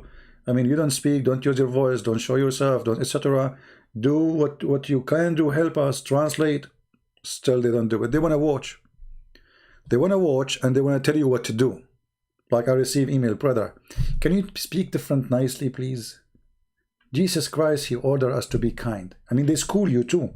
Not only they are useless, they do nothing. They want to school you about how to do things. But isn't it Jesus who called the hypocrite hypocrite and the liars liars and the false false? Since when Jesus says don't say that? They say to you, don't say fool. Well, the Bible says don't say fool for your brother, the one who truly believes. But foolish is the one who don't believe. This is what the Bible says. So, you know, this is why, like, when I look at I mean, I keep this video there, and then after all those days, how Allah created Scooby-Doo, the dog story, 5,000 view. Look.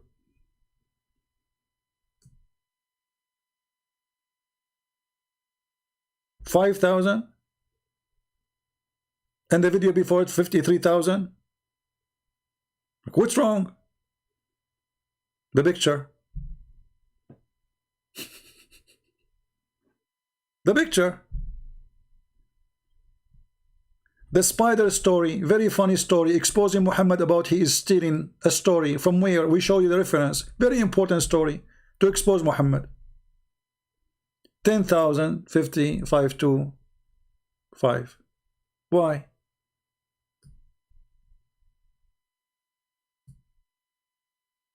Cats.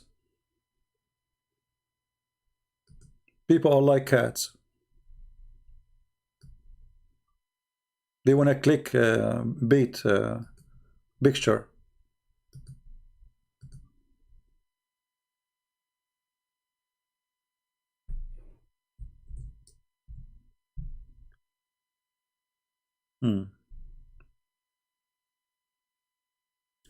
And many times we said to those who they are, like there's people who they are downloading our videos, okay, support them, subscribe to their channel. They don't do that. A person who make a video, downloading my video, I don't keep my video on my channel. Why you don't subscribe to his channel? They don't. You need to invite them. You need to kiss their hands. Please click here, subscribe here, you know. Muslims don't do that. Muslims, even they have the most false cult religion, but right away when they see somebody, they fin Islam, they subscribe, they support the person. Doesn't matter how stupid he is.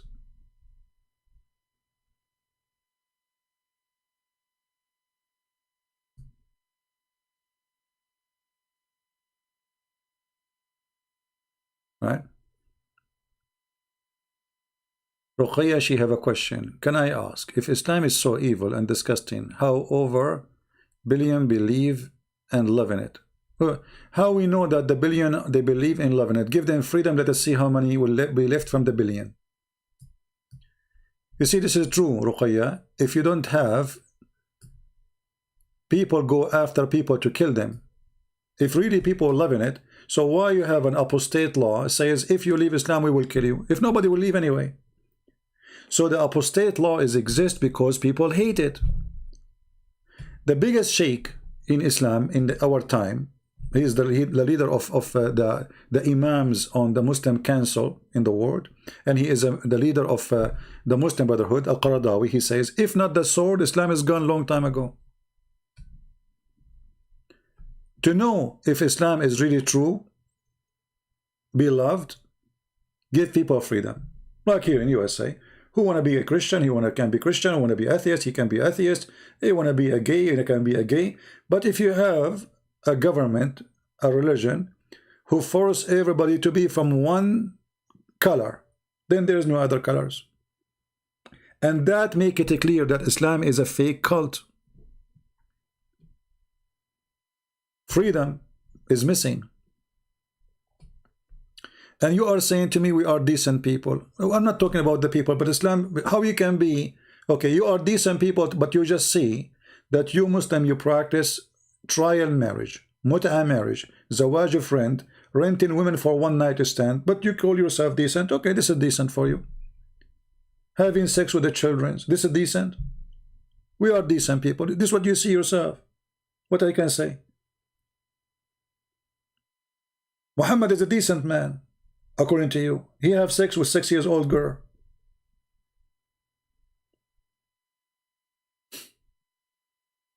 What decent mean? In Saudi Arabia, women, she cannot walk alone in the street. Go and see in Egypt, if a woman she walk wearing some jeans or something, what will happen to her? What will happen to her if she go in the bus? We are decent people. And my problem is not with the people. You want to be decent or not, who cares? I'm talking about Islam. Let us say you are the most decent lady in the world. But Islam is not decent. If you follow Islam, you cannot be decent. Isn't it Islam teach you to lie to your husband? Isn't it Islam teaching the husband to lie to you? How you can be decent? You follow such a belief. You are a decent liar then. When you believe that it's okay to lie.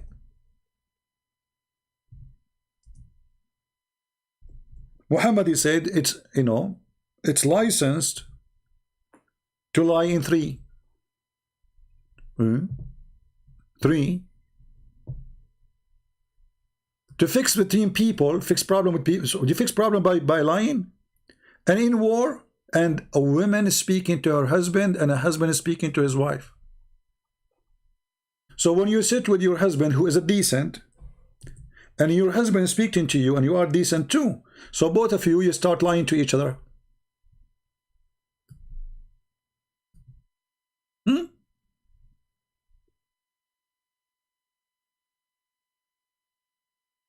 Let us see the hadith.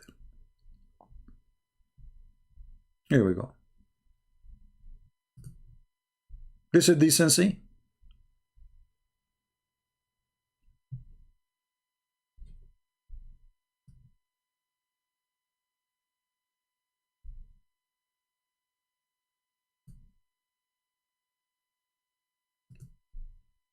The second you marry a Muslim woman according to Muhammad, and you marry a Muslim man according to Muhammad, they can practice lying to each other.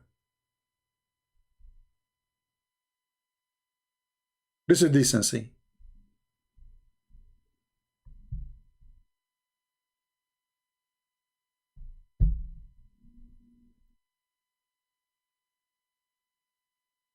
So you ask your husband, did you sleep yesterday with different women? Oh no, I swear by Allah. He asked you, did you sleep with different men yesterday? No, I swear by Allah. Because it's licensed to you to lie. We are decent. I mean, you for sure you are decent. Here we go.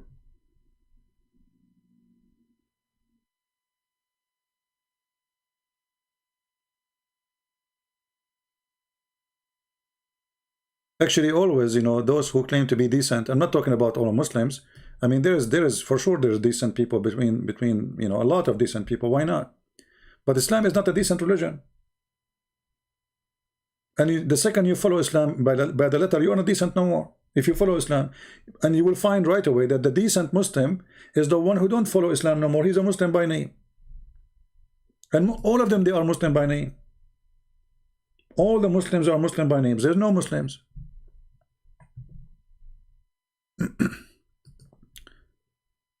Adultery is punished by death. That's a lie. That's a lie. You see, Ruqayya, you said you believe in the Quran only. I mean, just to show you your decency. You are a liar and you claim to be decent. Adultery is punished by death. Okay, show me the Quran. You said you believe in the Quran only. You see how they lie? She said she believed in the Quran only. Okay, I challenge you to show me in the Quran where it says that adultery is punished by death. What you will say to me, I go to the hadith, but you said you are Quran only. So you are Quran only when you want, and you lose your decency when you want. Your decency is very flexible. Very flexible decency. Secondly, Muhammad, he make adultery legal when he practiced mut'ah, when he allowed the man to marry a woman for a day or night or two. This is mut'ah. This is prostitution. And actually in Islam, prostitution is halal. Here we go. The Quran says though, as long you are forcing your slaves, as long your slaves agree to do it, if you force them, Allah will forgive them anyway. Read the Quran. It says prostitution is legal. People complain that the Muslims, the Sahaba, the companions of the Prophet, they are opening bars. They became pimp. Every house became a pimp house. So Muhammad, he made a verse about it. He says, and force not your slaves, not made, what made? Into prostitution. And if you do that, Allah is all merciful. What is it forbidden? It's not forbidden. The punishment of the zina in the Quran is 100 lashes. Okay. So Ruqayya, where is the death? Ruqayya, are you asking me to block you? Just a few minutes ago, you said the punishment is death. In the Quran is 100 lashes. And how you can prove adultery in Islam? You have to have 4 witnesses. And not only that, they have to see the private part of the man going in and out. How you can do that? It's impossible. So you go in the bedroom, you find your husband having sex with somebody. You have to go now, call your friends. Hey, Ahmad, assalamu alaikum, brother. Do you have time, brother? Brother, take a taxi and come over. Bring with you, please. Okay, I will call Khalid. So you have to bring 4 witnesses by the time, and if they come again inside the room and she put her panty and they don't see him in and out, I don't want to go in details, there's no adultery. Even if they go inside the room and she is in the top of him or he is in the top of her and they could not see his private part going in and out, there's no adultery. That's Islam. And I change to say I'm lying. You have to see the private part going in, and 4 guys, they have to see it. 4. Where am I going to get 4? What if they are under the blanket?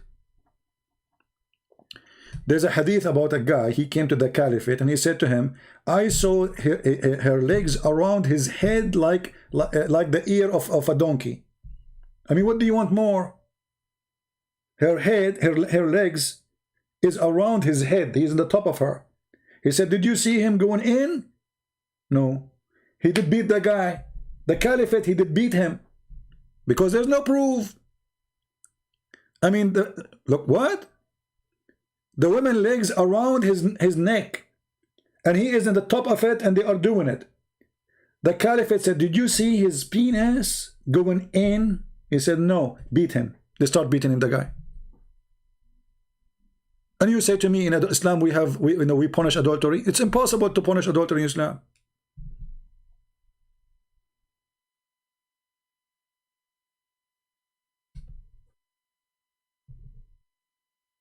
Four witnesses, and they have to see the private part in and out. Isn't this is a mission impossible?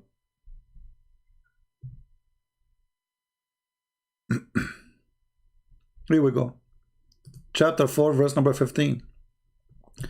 And those of your women who commit illegal sexual intercourse, okay, take evidence of 4 witnesses.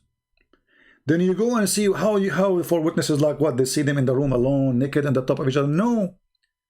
They have to see the private part of the man getting in and out.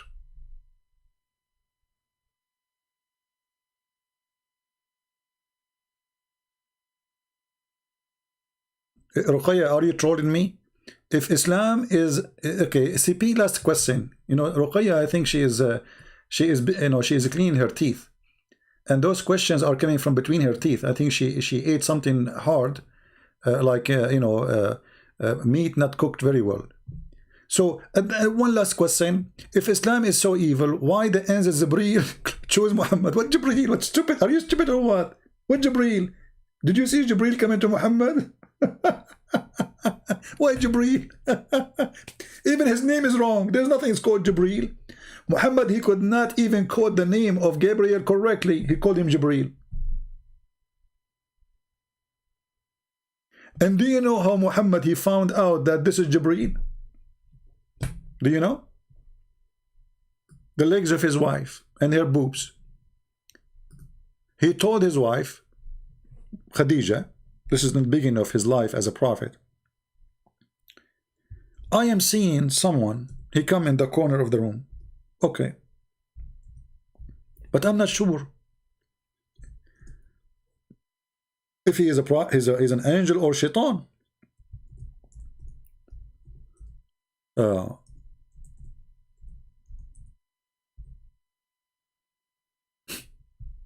Khadija she said? When you see him next time, let me know. And what we'll do? She will do striptease.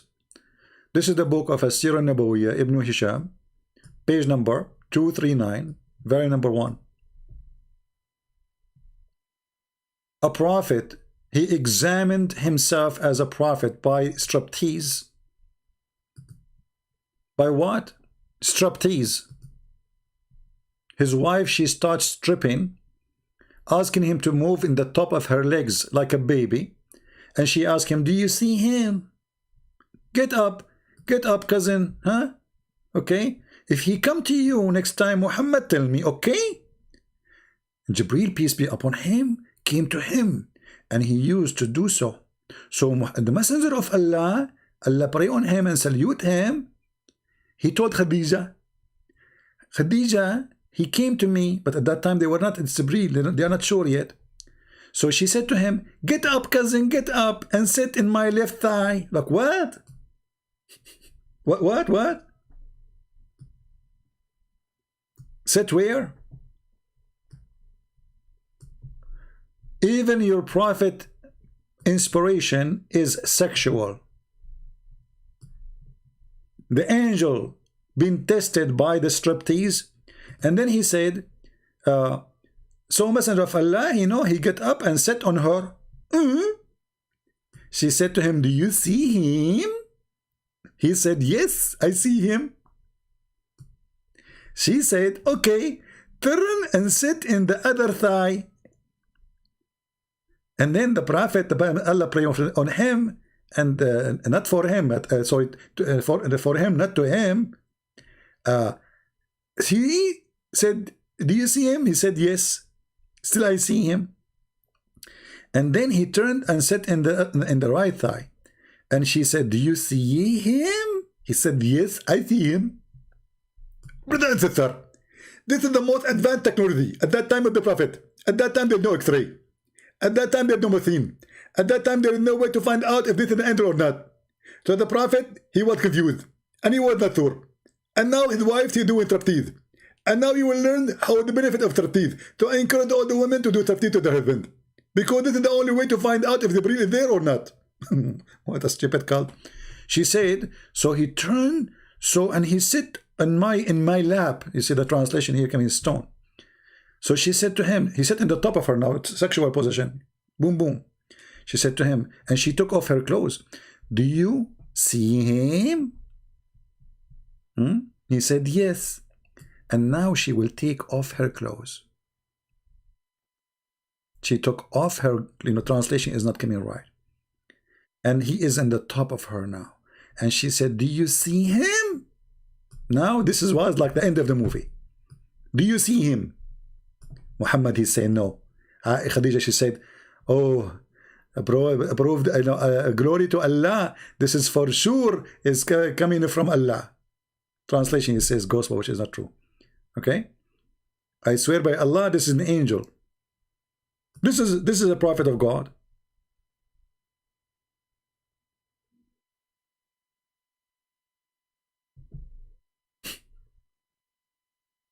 He himself, he do not know if he is seeing an angel, and his wife, she do striptease. And this is how he was able to find out what's happening.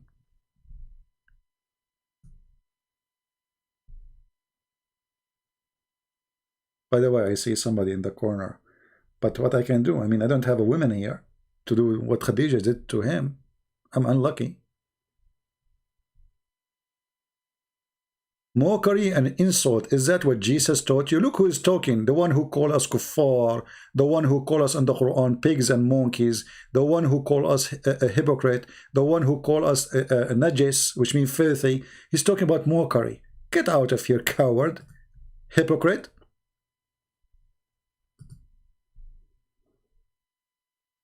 Your prophet not only called us names, filthy names, he ordered to kill us and to rape our women, and you're talking about mockery. But you look at this, the second you start reading for them a story, in their books they say it's a mockery. I agree. Islam is a mockery on you, not on us. This is why you see it as a mockery. I'm just sharing the truth with you, what is written in your books, what your prophet said to you. The second we start reading for them what is in their book, they say it's a mockery. Because yes, it's a mockery. Islam is a mockery. Anyone believe in Islam is believing in stupidity. So it's a mockery. So he get offended. Why you are doing that? Is that what Jesus says to you? So Jesus did not say to us to read for you what your prophet said? And now you get offended?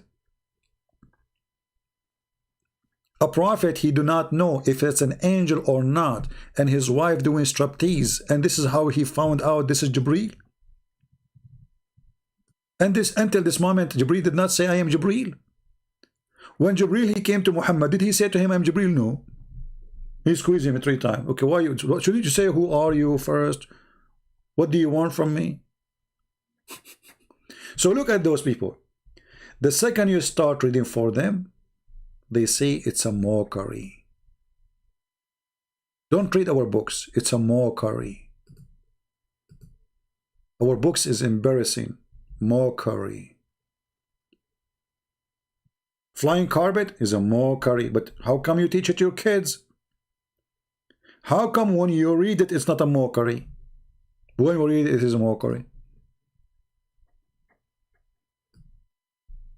The cat get offended because we told the cat that she say meow.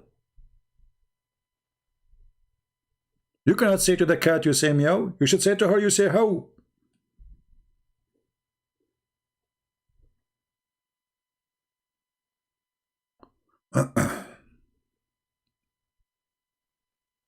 Chapter 3 verse number 45. Out of topic, please take a minute. I'm not sure what do you mean, but we will go to chapter 3 verse number 45. I'm not sure what you said about the last what? Last word? What word? I'm not sure. It says here, إذ قالت الملائكة يا مريم إن الله يبشرك بكلمة منه اسمه المسيح عيسى ابن مريم وجيها في الدنيا والآخرة من المقربين.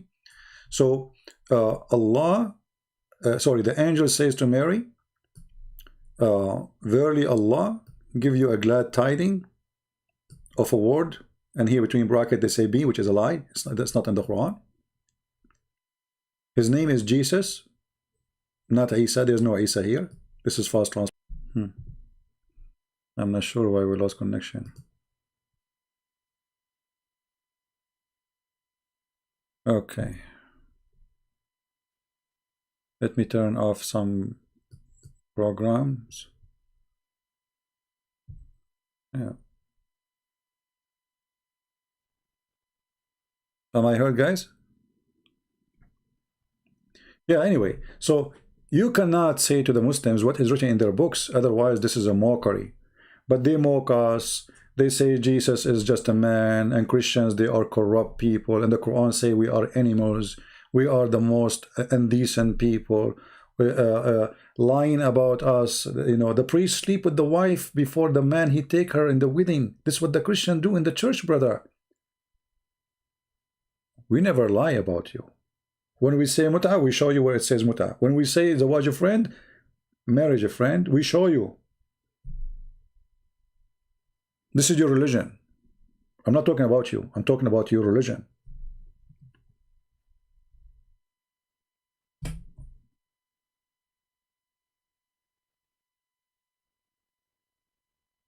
Please read Quran story about Jibreel and not a stupid prono online you find. You know, Ruqayya, I have to block you because obviously you're just a joke. Where is the story of Jibreel in the Quran? Can you show it to me? There's no story about Jibreel in the Quran. The only place I found it in the Quran, you call it about Jibreel, is this. Jibreel taking a rope and coming down from the sky.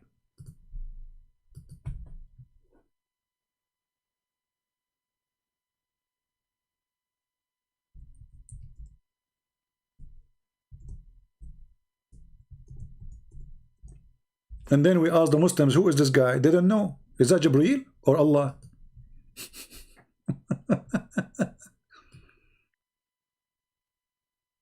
It says Fatadalla. Look at the translation. Look at this funny translation.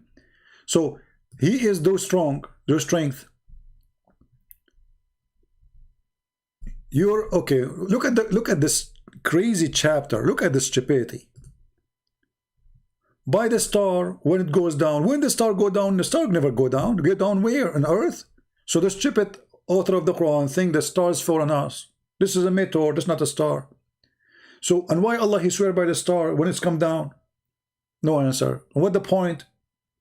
And then he says, your companion Muhammad is neither deceived and he is not erred. Nor he did speak of his own desire. Okay. It's only inspiration. How is inspiration if Jibreel coming to him and delivering the message? Inspiration if God speak to you directly in your head, not even by words. That is inspiration. But inspiration is a guy come to you, squeeze you, and tell you, read, this is inspiration? Since when? So even the word is wrong. And then it says here, He has been taught the Quran by one mighty in power. Jibreel is one mighty. And here they put for you between two brackets Jibreel, but the verse doesn't say Jibreel. And there's no way Muhammad talking about Jibreel. Because Jibreel is one mighty in power.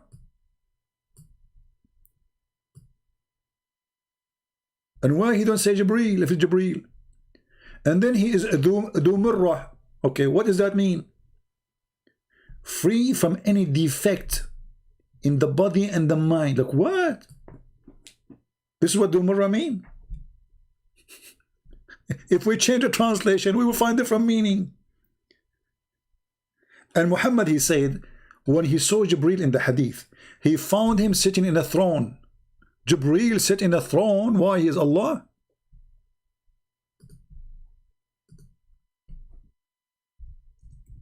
Throne of what?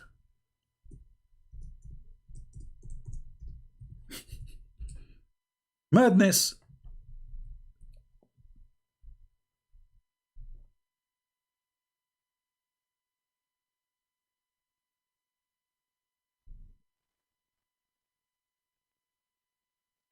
Let me find you the hadith.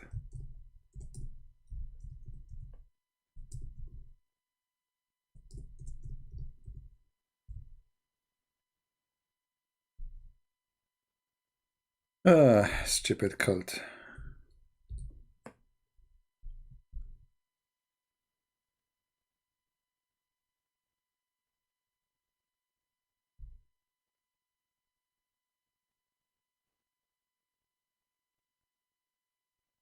Let us find it. Hold on, give me a second.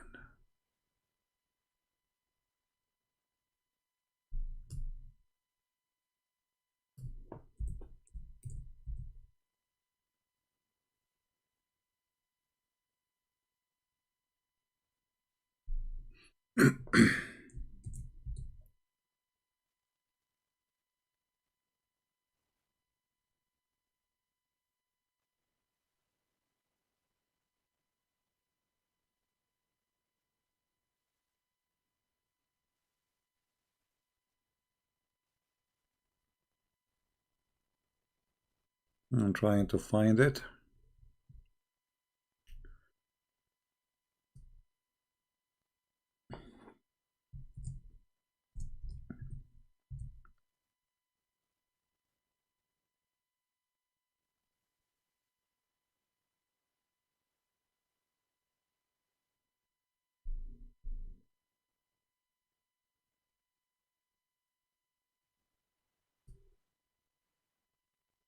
Anyway, the Quran itself, it says that he is on the throne. But I want to show you where Muhammad, he said he saw him sitting on the throne.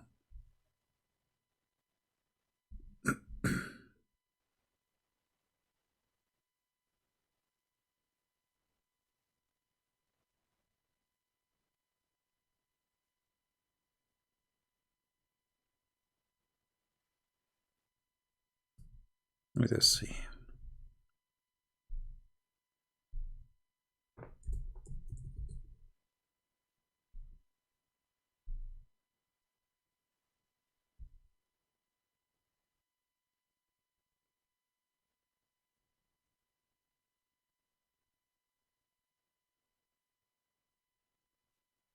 Hmm.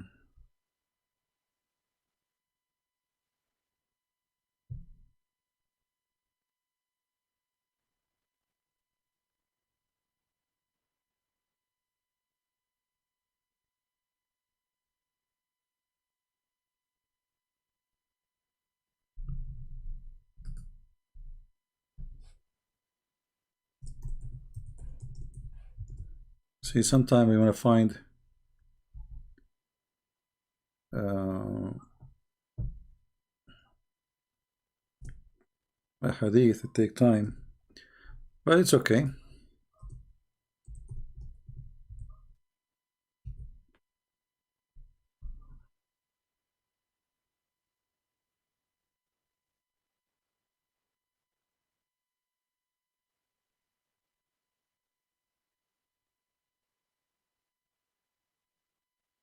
But anyway, if we go back to the verse, the same verses we are reading, until we find this thing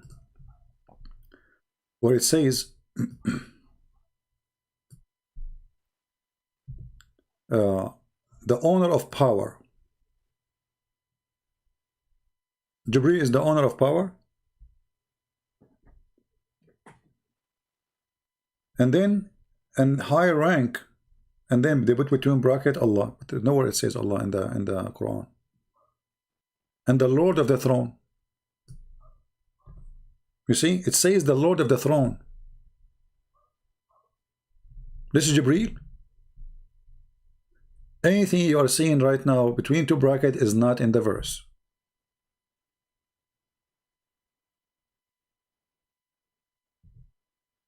Change the translator.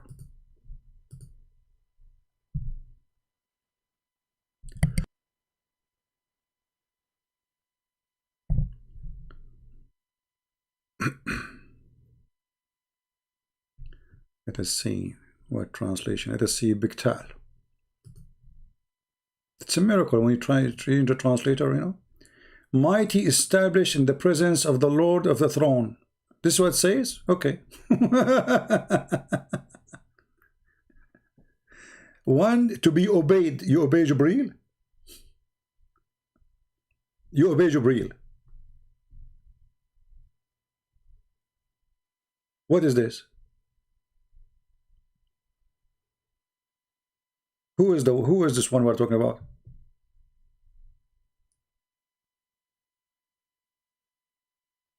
So Jibreel came to me, and Jibreel, he come to Muhammad like what?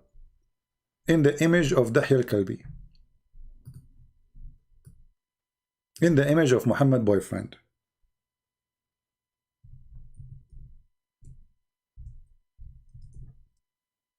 So anytime the Muslim, they see his boyfriend is sleeping late at night with him in his house,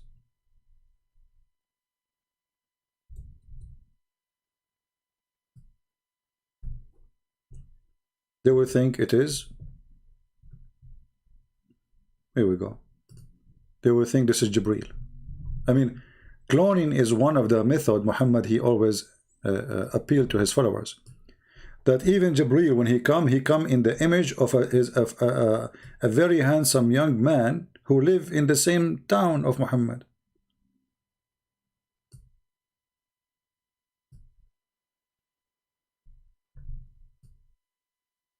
Even Jibreel is a clone. Jesus was a clone. Jibreel is a clone. I mean, everybody is a clone. How we can believe that Muhammad is Muhammad? Maybe he's a clone too. Even Muhammad, he said that there is a shaitan, his name is Al-Abyad. He cloned Jibreel. Which means shaitan, this shaitan who his name is Al-Abyad, he cloned Jibreel. And he come to Muhammad as Jibreel.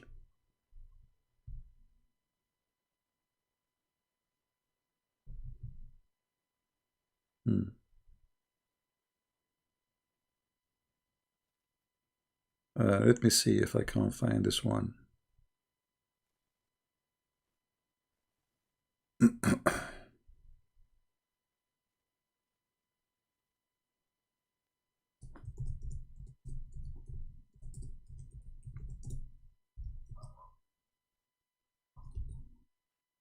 Let us see.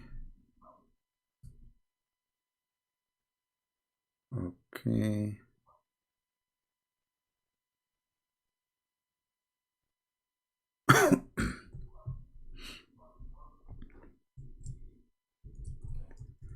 See how much work you need to do when you are trying to teach. Search for reference, look, your eyes hurt, and then nobody watch. Why? Because we don't have a picture. Okay.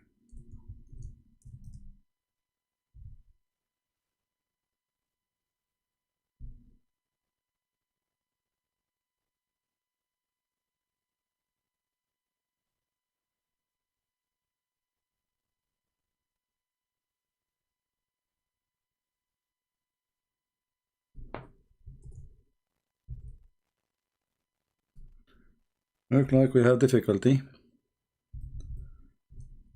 Uh,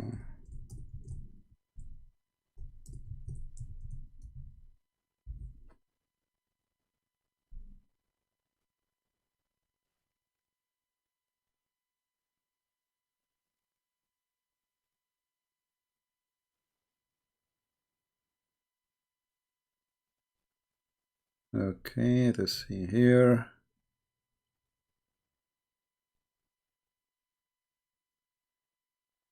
I found the hadith about the names of shaitan. I don't want this one. We want about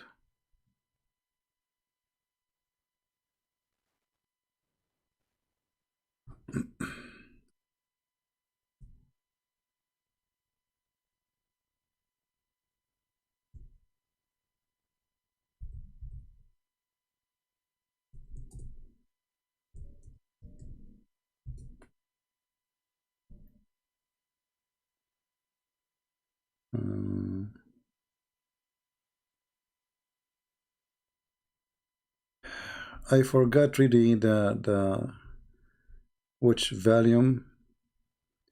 I'm just trying to find. I'm sure when I'm done, I will find it right away. When we are done, like there's no podcast. Uh,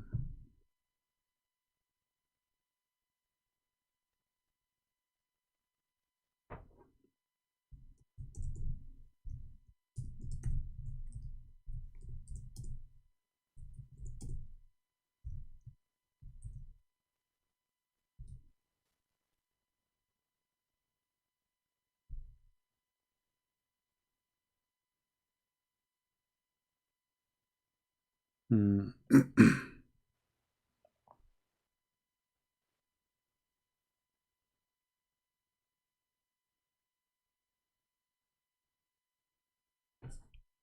I cannot find it. And now the Muslim they say, see, you cannot find it.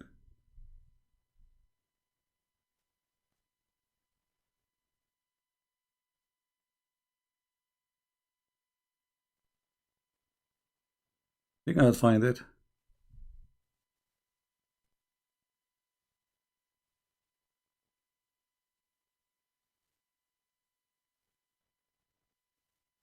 Maybe somebody find it. The funny, I am the one who gave you all the links, and then when I need it, I isn't it funny? Like, you know, I am the one who give them reference, and later they are the one who will give it to me. So because I cannot find it.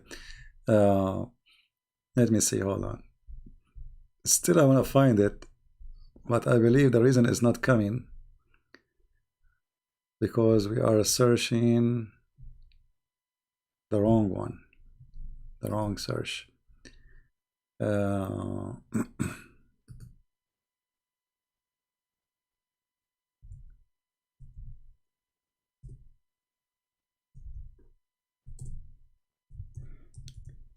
You see, when you search for something, you have to like put the exact word as it is in the book. Otherwise, it's not going to come. So you have to have a very sharp memory. All right.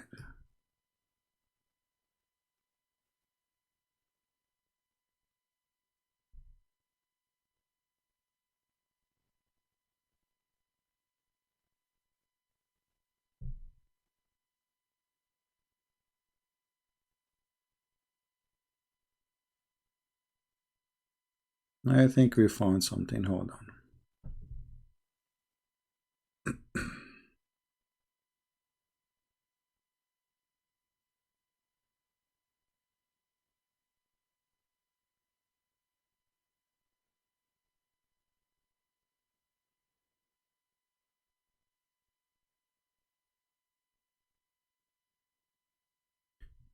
Okay.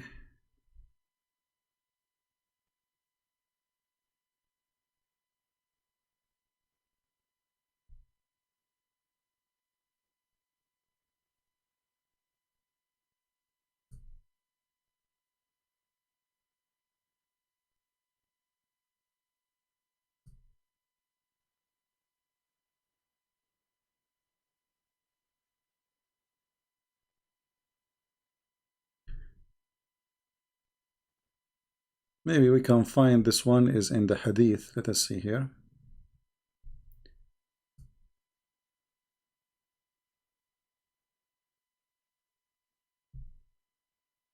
Let us try to find it here. But this is not the one I'm looking for, really. Yeah, even here I'm gonna find it.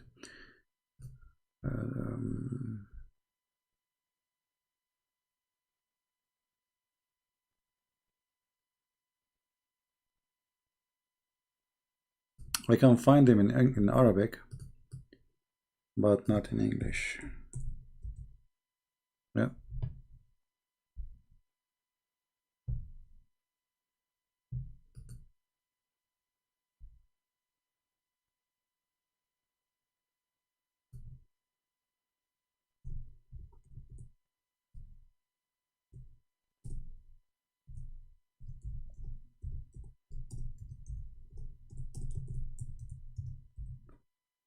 Struggling to find it. Let's see.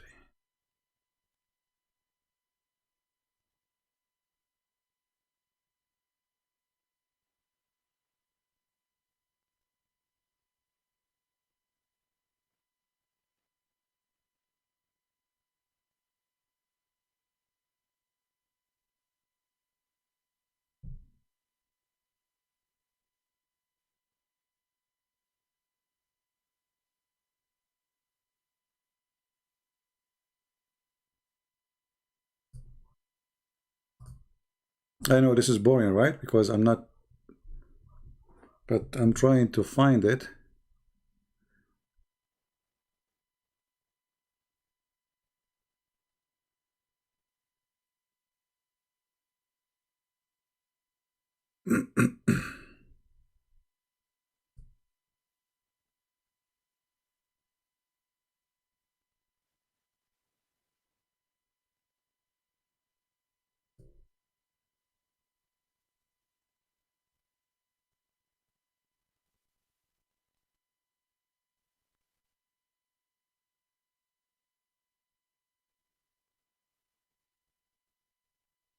Oh boy. That's it. We are stuck.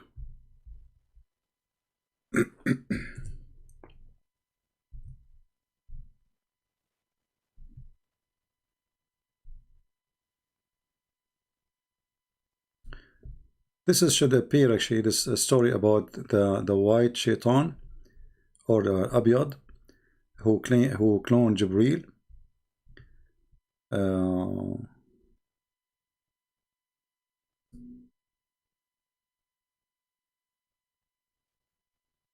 This should be in the interpretation of the Quran. There we go. Finally we found it. Unbelievable. Give me a second.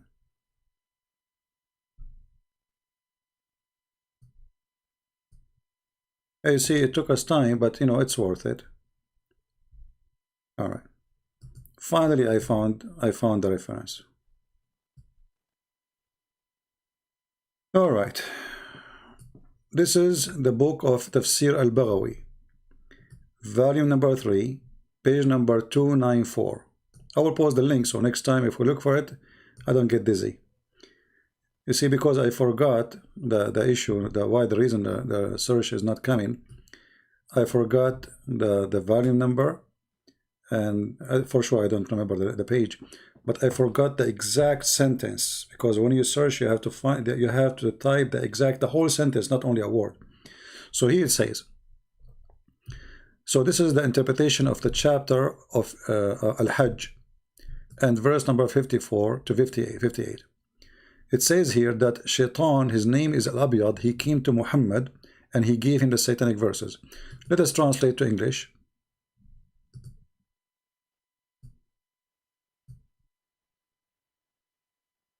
And I will give you the link right after. So this has happened. The devil, he cast in the tongue of Muhammad satanic verses. And it says here, let us see where it says, the white.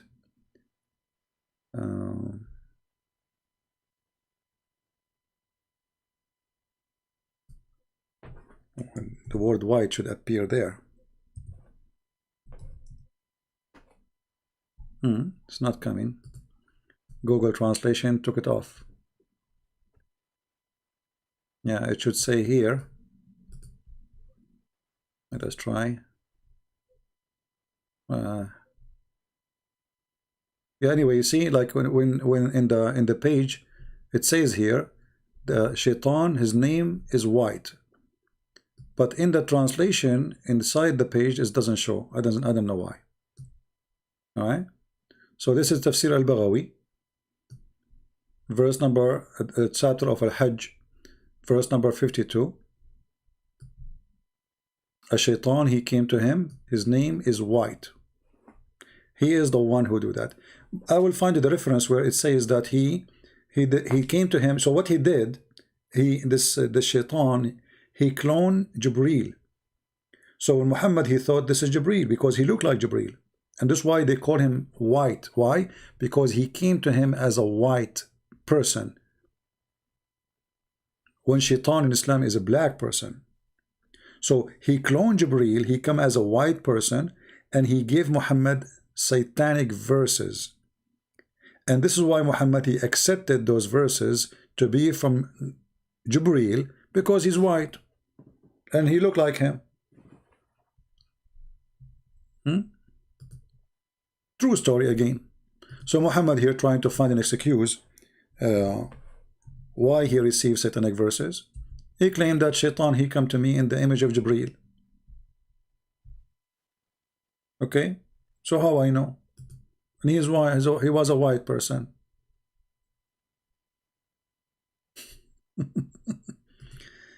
Yeah, you see, it took me some time to find. But anyway, I need to find more reference about this story. But you see here the cloning stories is all over Islam. So Jesus was a cloned, Jibreel was a cloned. What else? Allah, he cloned. There's a story. Let me remember. Man, I'm getting old. That's it. I'm not getting old. I'm old already.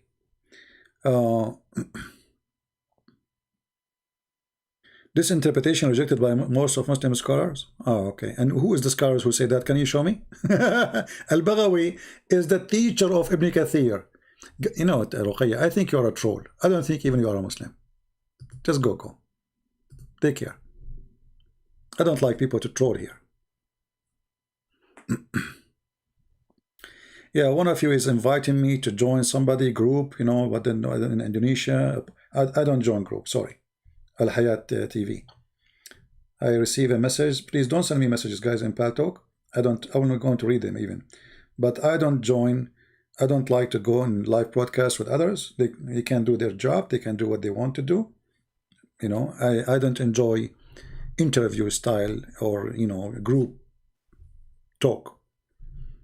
I will enjoy it only if I have somebody debating me. But a bunch of Christians talking and all of them, they agree together, this sounds like a Muslim dialogue.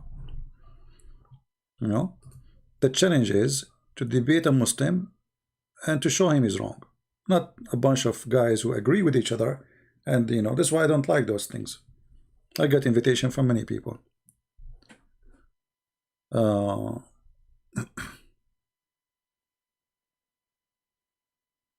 Anyway, so Jibreel, he come as he wish, but Allah, he cannot. Even, yes, I forgot. Yeah, actually, I want to mention this. Allah himself, he clone. Allah himself, he clone himself. How? If you remember, where Allah supposedly, according to Muhammad, he will come in a shape other than the one they saw first time. Remember the hadith? So Allah will come to them in a shape. And this shape is different shape. So Allah cloning Allah. Allah himself, he have a clone.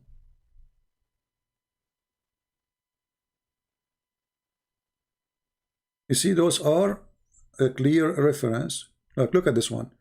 shape other than the one which they saw first time. Which the shape you saw first time?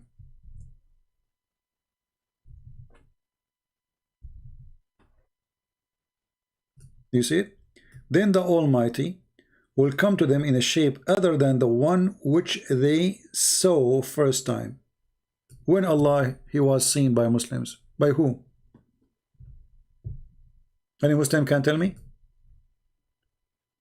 And then here Allah is a cloning Allah. Allah is a cloning Allah. There's a shape of Allah, and now Allah is making a new Allah. New shape. Right? Searching Truth, chapter 24, verse number 40. My friend, in that verse it says there is a cloud. What does the cloud have to do with the deep sea? Don't you see? It says it's stormy and the cloud. So obviously it is. He's not talking about the dark deep in the sea as the deep sea. He's talking about like when it's dark in the sky and the waves are coming like crazy. Then because the storm is so crazy, the cloud is the one forbidding the sun from coming. So you can't even see your arm. My friend, the answer is always there. When Muslim they make a fabrication, you can get them busted in the same claim. Same claim is the one. You can read the verse and then you will laugh. And then don't forget to read the verses after it, because the verses after it will show how stupid Allah is. Aka Muhammad. Allah, he sent hails from mountains in heaven. Always when Muslim they come to you with something, get them busted from the same claim. This is the verse. Read it.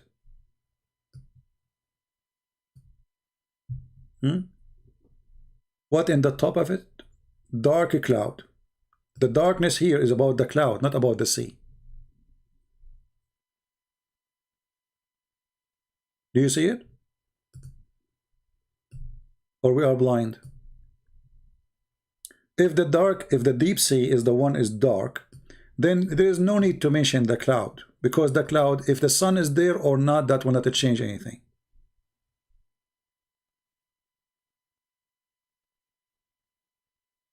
Did you hear me? The one who mentioned the question? I forgot your name. If the Quran is speaking about what is in the deep sea, how dark it is, then there is no need to mention the cloud. And the cloud in the darkness mentioned after the word cloud, not before.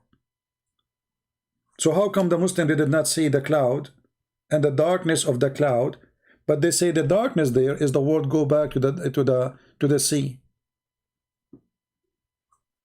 So what the point of the cloud?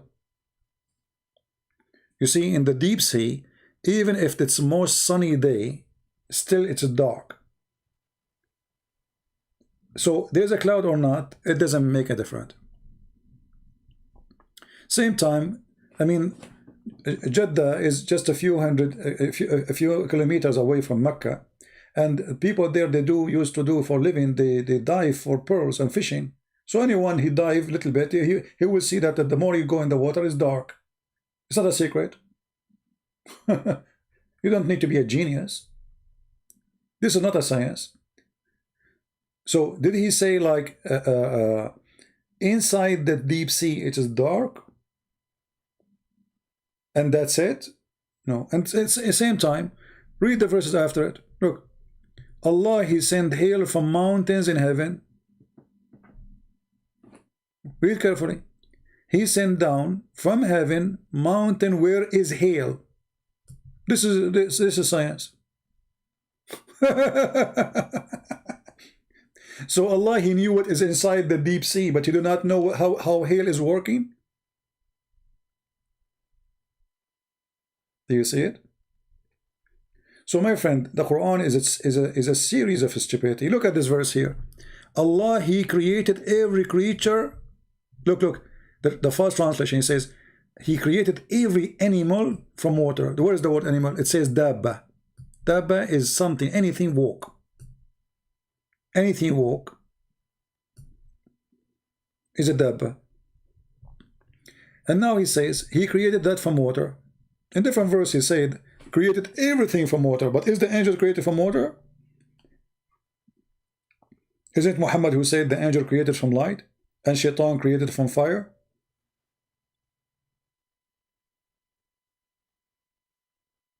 And then he says, and he created some who they walk in their belly. In which language you say walk in their belly? They don't walk in your belly, you creep. And some they have 2 legs, and some they have 4 legs. That's it. What about the rest?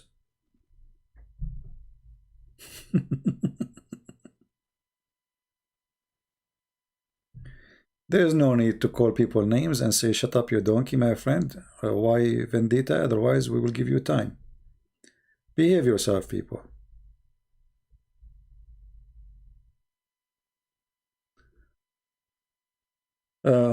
So, if Allah is smart, Allah should be smart in everything.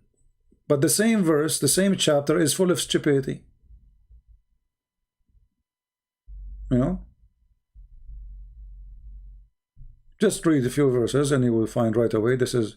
But anyway, if you are bankrupt, you try your best to make a miracle out of nothing. If you go and read the interpretation for this verse, as an example, chapter 24, verse number 43.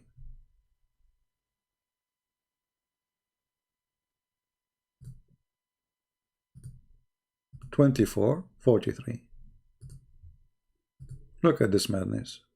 How come the Muslim don't make a video about it? Or Allah is smart in one place, they don't want to talk about the rest? Just 2 verses after it. They don't want to mention it because it's horrible. Okay.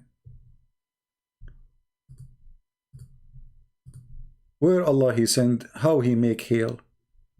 He have mountains of hail in the sky. Read it. He sent down from the heaven mountain wherein is hail. He says he sent down hail from mountains in heaven. Do you see it? Is that how hail is made?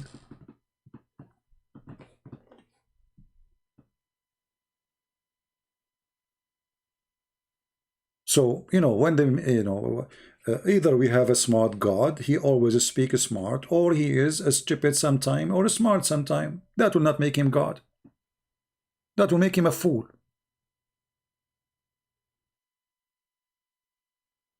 Right?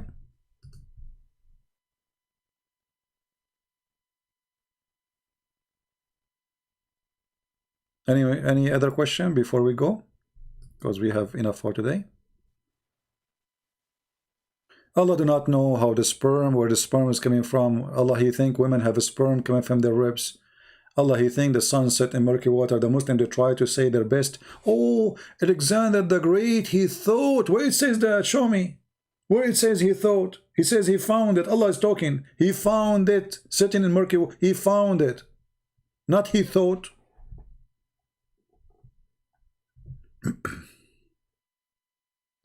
Some say that Allah become a fire and come in the tree. The Muslim, you see, the Muslims are confused. This is the story, a story from the Bible, right? When God He came to Moses, He saw a fire in the bushes. The same story exists in the Quran, but that story make the Muslim confused, and nobody dare even to explain it. Look what the Quran says.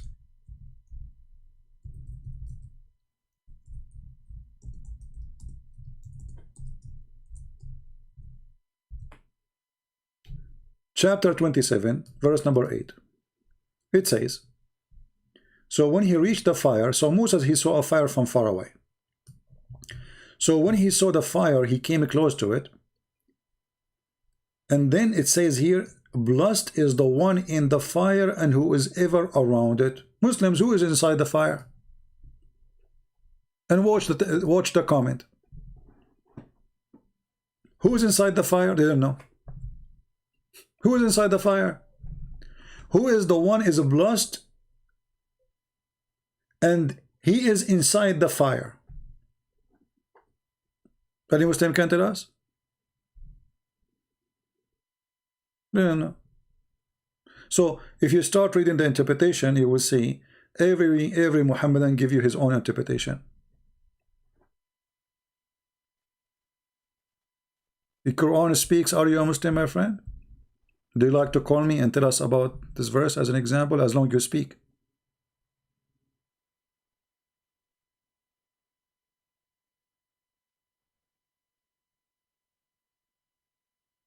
Didn't know. So if Allah is inside the fire, that is funny. Because what he is doing inside the fire. If Allah is the fire, then say so. The tree, when Moses came to the tree said, the tree spoke. A voice came from the tree, from the holy ground. I am Allah. Okay, wonderful. What was in the tree? There's a fire. Who was in the fire? Plus is the one in the fire.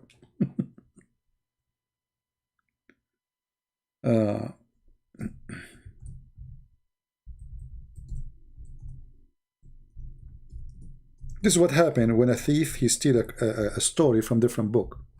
He is confused, and his followers, they are more confused. So in chapter 28, verse number 30, it says, so, and when he reached what? The fire. He was called from the right side of the valley, in the blessed field, from the tree. O Moses, Lu, I am Allah, the Lord of the world. Allah is inside the tree. But the Muslims, they say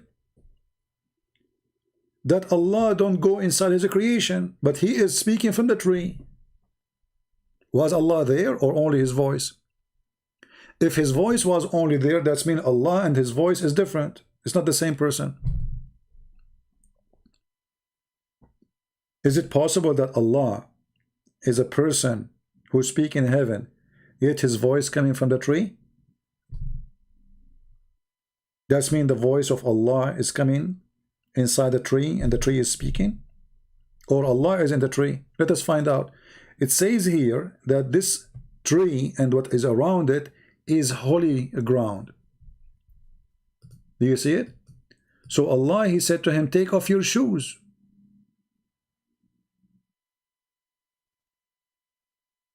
Why you want to take off your shoes? Because this is holy ground.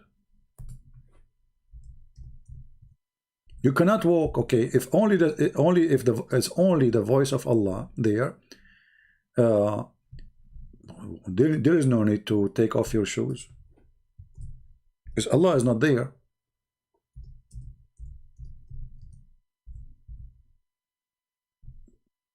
And the funny in the Quran, this is why you have to have a lot of knowledge, because the story is not in one chapter. As you see, look all over. You know, this is a different chapter. Chapter 20, verse number 12.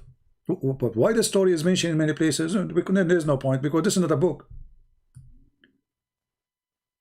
So here it says, Moses, he saw a fire from far away. He said, he told to his family, I'm going to go and get a fire, because he don't know, he don't have a fire with him. So he came to the fire, and when he reached the fire, he was called, O Moses, Lu, I am the Lord. So take off your shoes. Why we are taking off our shoes? Because Allah is there.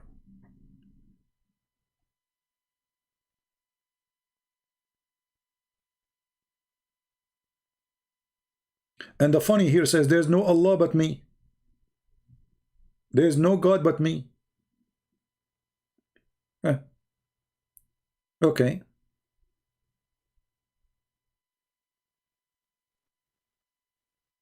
You see, Islam is a religion as long as you don't ask questions. The second you start asking questions, you see all the trouble. This is why chapter 5 verse 101 says, ask no questions.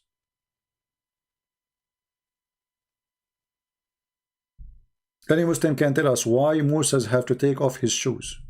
Is Allah is there or he is not there? And wait for the answer. Maybe it's going to come next year. Is the voice of Allah is one of the element of Allah.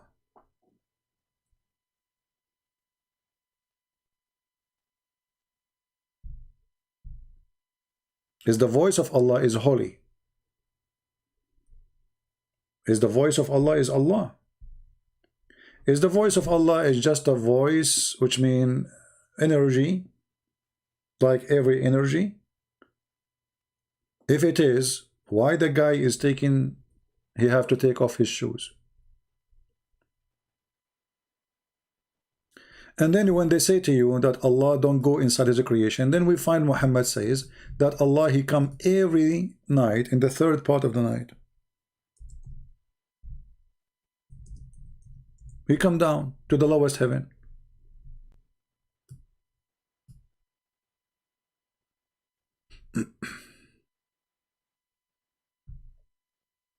You know the hadith. Let me find it. So simply, Islam is a chain of contradictions.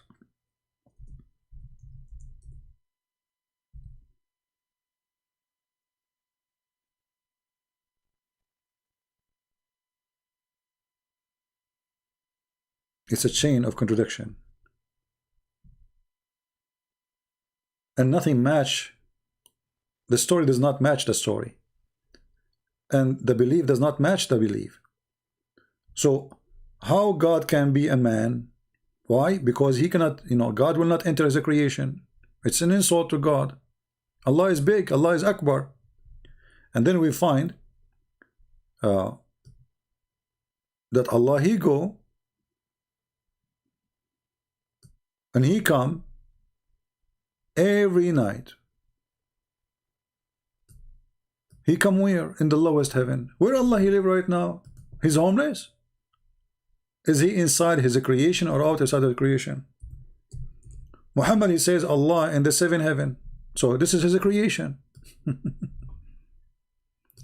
Our Lord, the blessed, the exalted, descended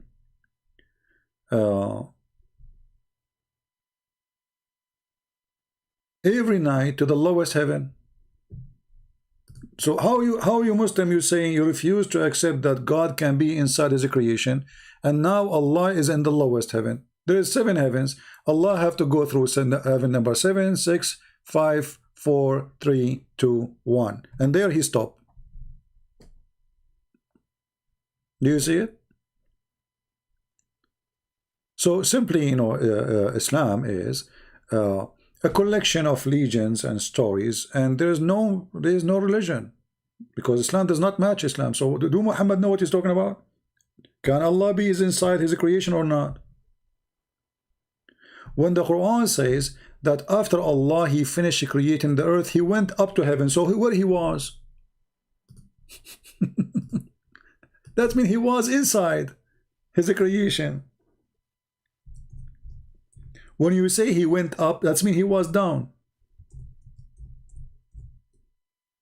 Correct?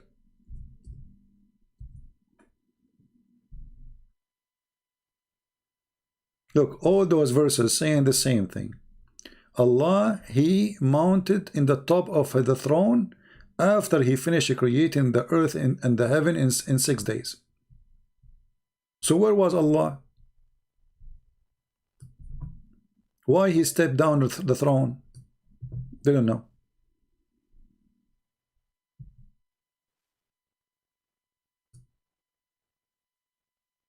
And the funny here says, will you not remember why we were there? Did we see Allah go into the throne? I mean, when you say to somebody, don't you remember? One of the funny statements, when the Quran says, don't they see? No, we don't see. Do you?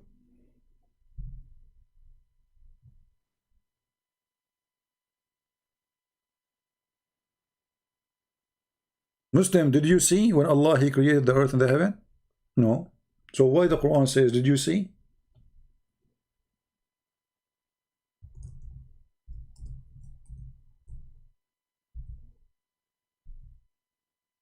Don't you know that Allah he can see? How Allah can see?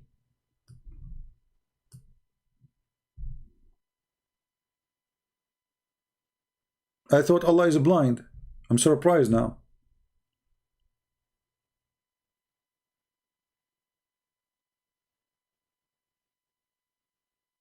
How Allah can see? Do Allah have eyes? Zakir Naik, he said, Allah he see. How we see? We don't know. Allahu alam. Allah he see. He says, yes. He hear. Yes. How he hear? Allahu alam. Allah have a body. Yes. How his body look like? Allahu alam.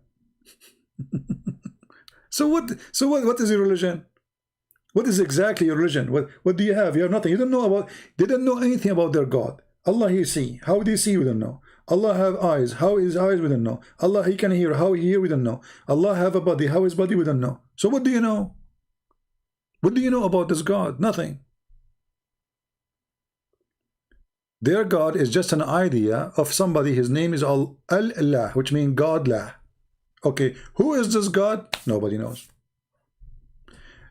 Even you ask a Muslim, who is Allah? He says the creator. Well, the Quran says he is the best of the creators. How Allah is the creator? When you say the creator, that's mean all inclusive. Exclusive, sorry. I mean, it means it's him, only him. No, there's no other creator. Chapter 6, 102, it says, he is the one who created everything, so worship him. Wonderful. Chapter 13, verse number 16, he is say that Allah is the one who created everything. Wonderful. And then he say in chapter 23, verse number 14, Allah is the best of the creators. Not wonderful? Because either there is other creators or Allah is lying. Is he the best of the creators? Or the verse here is exaggerating?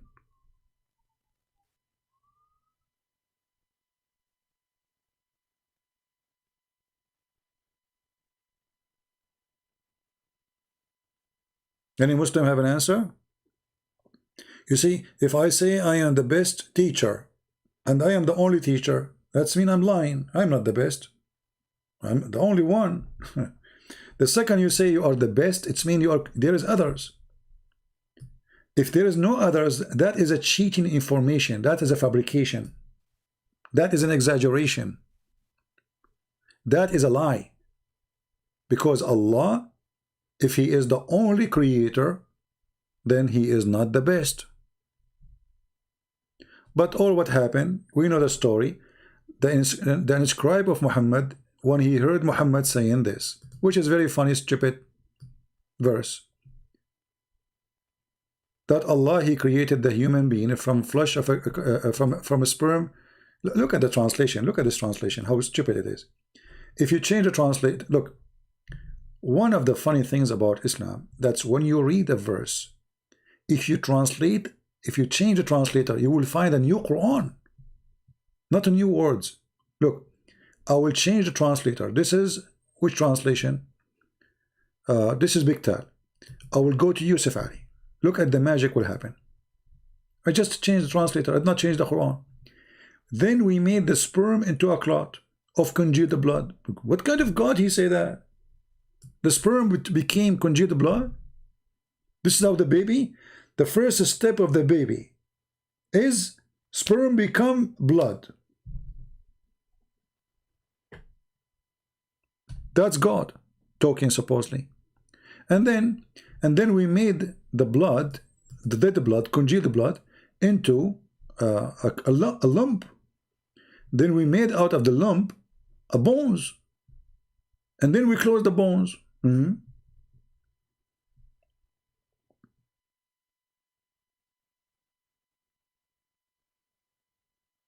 Supposedly Allah is telling you how he created you. So, and then he says he is the best. And look, we just changed the translator. Look what happened. The best to create. Where is the word the creators is gone? You see? We changed the translator. The word the creators is gone. Liar. So, to make it simple, Islam is a collection of stupid stories. All of it is a theft. Muhammad is nothing but a if he exists. I'm not sure if he exists anyway. But I don't discuss this topic about his existence because it doesn't make any difference. There's hundreds of millions believe in him, exist or not.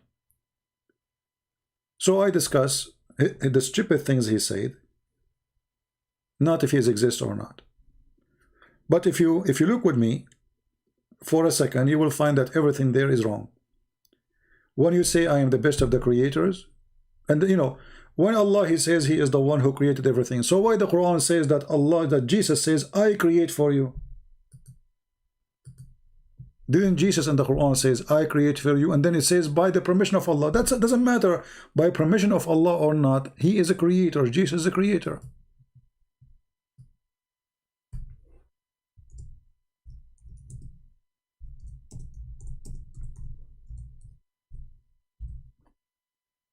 This is Jesus talking. Says I create for you. He did not say Allah will create for you. I came to you a sign from your Lord. And then he says, I make for you out of a clay, as it were a figure of a bird.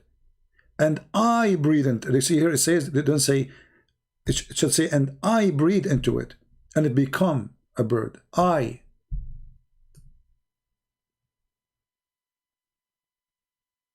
Inni akhluqu lakum. I create. Look, they took it off. If we take this to Google Translation, just to show you how they lie in the translation, or even if we change the translator, let us change the translator to see if the word I will appear. That's I create. This is Yusuf Ali. Let us go to Biktal. Sorry, Hilali and Khan. What happened? Let us see. And we'll make, etc. It says, I have come to you with the sign of your Lord. I designed for you out of the clay, as it were a figure of a bird, and breathe into it. He took the I off. You should say, and I, not design. Where it says the word design, it says, I, ana akhluq, inni akhluq, I create. Look, they are avoiding to say the word I create. I design. I design. This is what the verse is saying. I will take it to Google Translation, just to get them busted.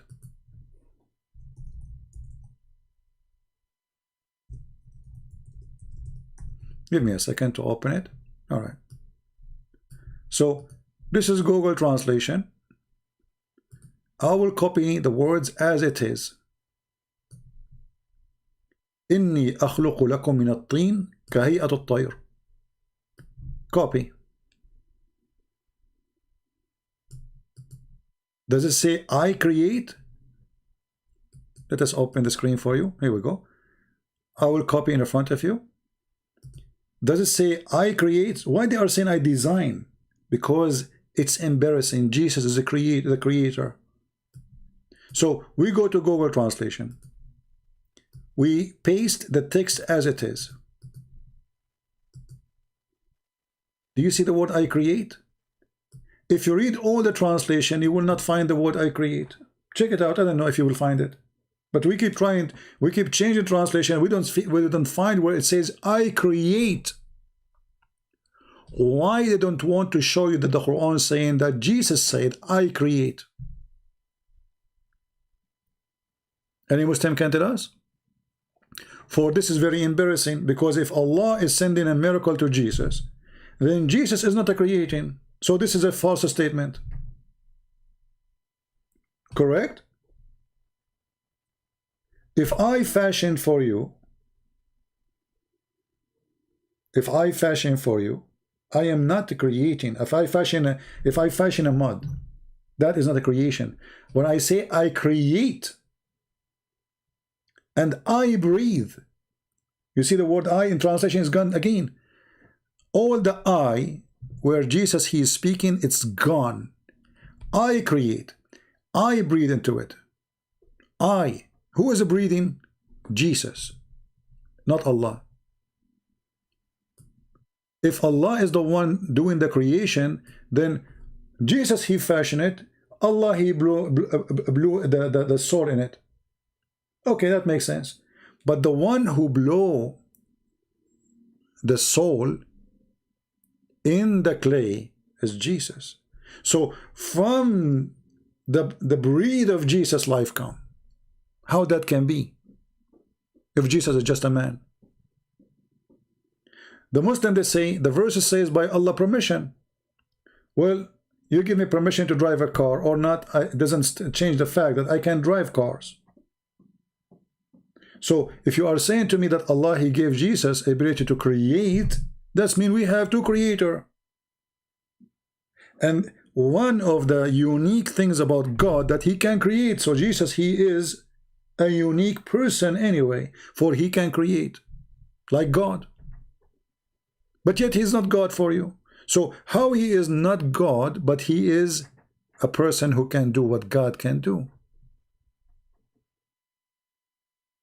According to this story here, right now in the space, we have a flying birds created by Jesus. Any Muslim can deny it? In the sky right now, there's birds, according to the Quran, created by Jesus.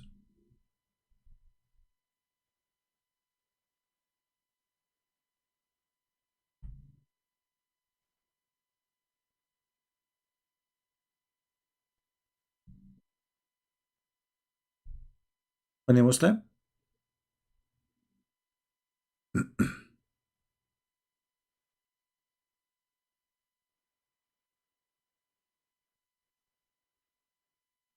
All right. All right, I think we have enough for today. This is one of the funny things about our broadcast. We say we are going to leave an hour ago, and it keep going. But what we can do, I mean, ideas come after ideas, a question, they come. This is why sometimes I like to disable the chat, actually. So from now on, I think what I would do, when I want to make the video short, I will disable the chat so I can keep it short. I said to myself, man, I mean, it is Saturday night. It's already, we are Sunday, actually. Saturday night. And I'm going to talk about Islam. I mean, come on, it's disgusting. But what I can do? So I said, okay, let me make it maybe half hour. And how long we are here now? Honestly, I have to disable the chat next time, maybe. To make it, when I decide to make it short, we will keep it on, the chat on, when I want to stay longer. If I want to make it short, I have to disable the chat. Forgive me. Because and sometimes chat is, you know, I mean, crazy. But anyway, I think all of you are convinced now, and now let us memorize what we learned. How Allah created the cat. Who remember? How Allah created the cat? Who remember? Nobody remember.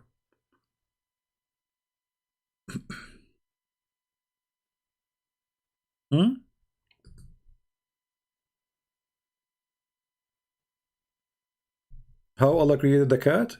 The title of our video. So next time, if you want to like talk about this topic, do we have the reference? Who said the reference?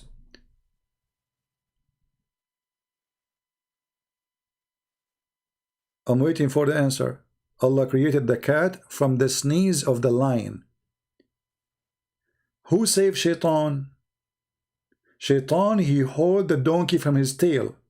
So Noah, he allowed him to jump in the ship with the donkey.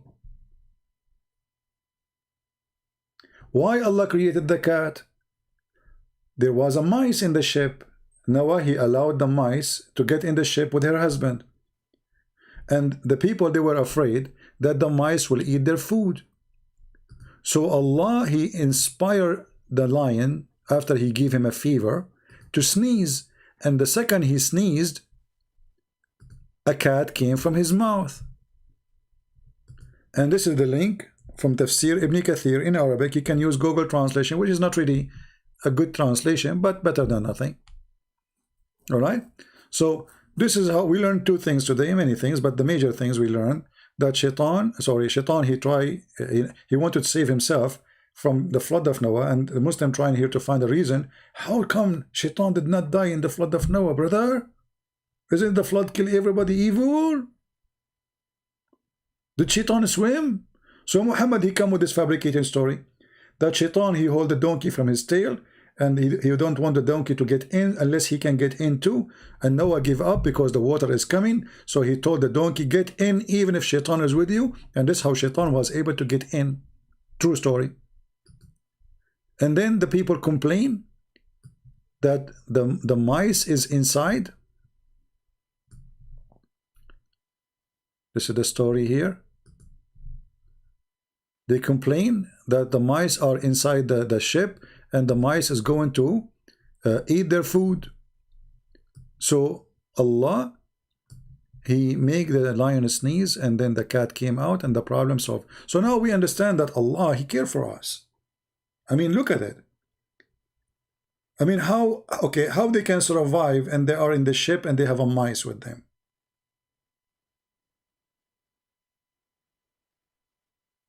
Allah found a solution right away. Allah, before that moment, there was no cat. Enter the flood of Noah, there was no cat. There was a lion, but there's no cats. But then Allah, He found that He missing something. When they told the story about the mice is going to spoil their food, is going to eat it. So Allah, He decided to do something fast in the moment. He could not have created, I mean, look, the Muslim, they say Allah, He said B is going to be. No, Allah, He make you sneeze, and then He creates something from your sneeze. So He made the lion sneeze, and right away cat came out. It's not like a cat is going to carry a baby, a little kitten, they will come after a few months. No, they need the cat right now. The mice will eat their food. Because Noah, he put in the ship from every animal, male and female, wife and husband. So Mrs. Mice and her husband, Mr. Rat, they were in the ship, and now they are afraid that is going to spill their food. And then when Allah, He inspired the lion to sneeze, a cat came out from his mouth.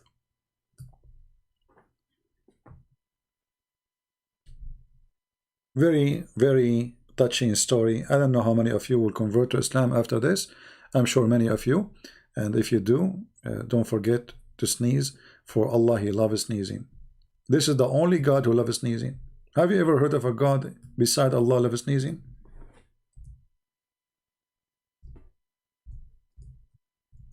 If you say, if you say those things to people, they will laugh at you. They will say you are lying. That's not true. Okay. So look, it says, Allah loves sneezing. Allah would love? The Prophet said, Allah loves sneezing, but dislike yawning. True. I mean, who of us don't like sneezing? Actually, by the way, I sneezed. I just muted my mic, so you don't hear me. I sneezed really a very strong sneeze. So, achoo, so Allah, He loves sneezing, and He dislikes yawning. Why? Because Shaitan, when you yawn, Shaitan, he jump inside your mouth, and Shaitan, he laugh at you when you do like ha ha ha ha. This is true. This is always true. Shaitan, he jump inside your opening, and he laugh at you when you do yawning. But no way he can do that when you are sneezing. So, my friends, as a believers in the great, amazing fairy tale storyteller Allah, let us sneeze to make Allah happy. Can we join the club of sneeze for the sake of Allah?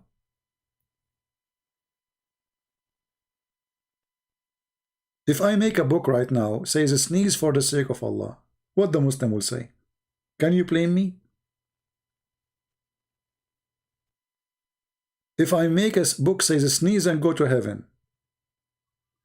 If I make a book, it says the relationship between Allah and sneezing. If I make a video, it says why Allah do like sneezing. Any Muslim can answer me, why Allah like sneezing? Why Allah, He love it? Actually, it says He loves sneezing.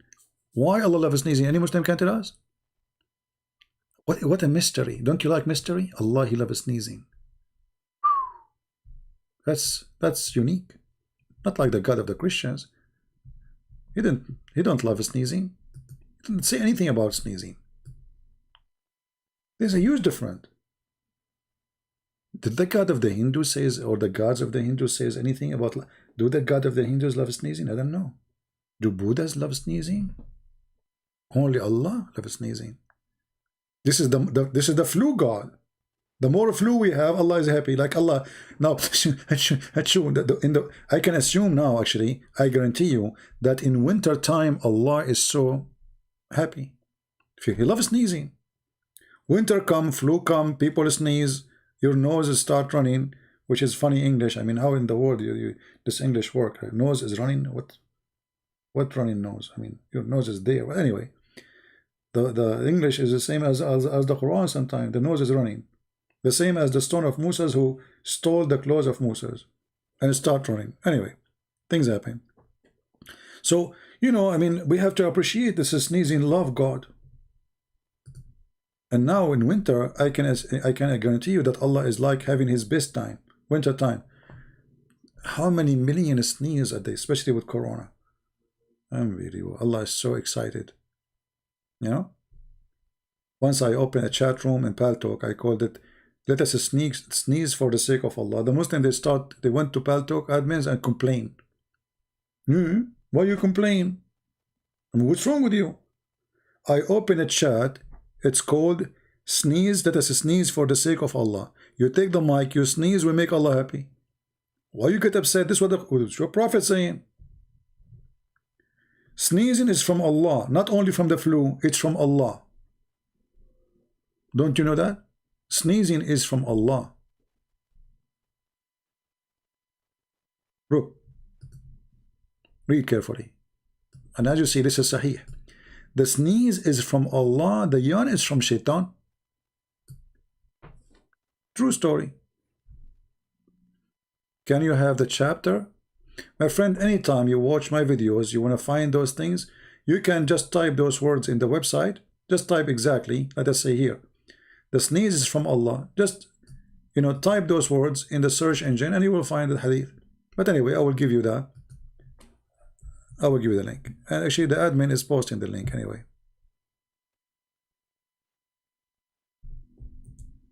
There we go. Anyway, I want to say thank you guys for being here. 2 hours ago, I said I'm leaving. I better leave. Otherwise, we will stay until tomorrow. Love you all. You hate me all. I understand. And I will sneeze no matter what, even though you don't want me to support Allah, but I will sneeze. For I am a sneezing for the sake of Allah person. And I believe Allah will use my sneeze to go to the behind the galaxy. And until now, there's no cat came from my mouth when I sneeze, as what happened to the lion, for a very simple reason. I am not a lion. But tomorrow, maybe, or the day after, we will talk about how Allah created the pigs. How Allah created the pigs. So get ready for that.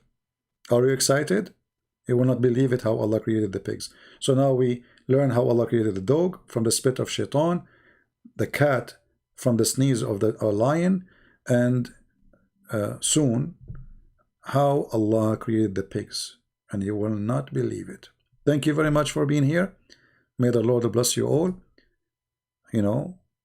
Care for the Muslims, love them, don't hate them. Try to teach them and show them the truth, and the truth will set them free. We might sound like we are doing comedy here, but what we can do, Islam is a comedy, nothing in my hand. Change your books so I will not be laughing, because your books is laughable. I have to say. Thank you, God bless you, and see you soon again.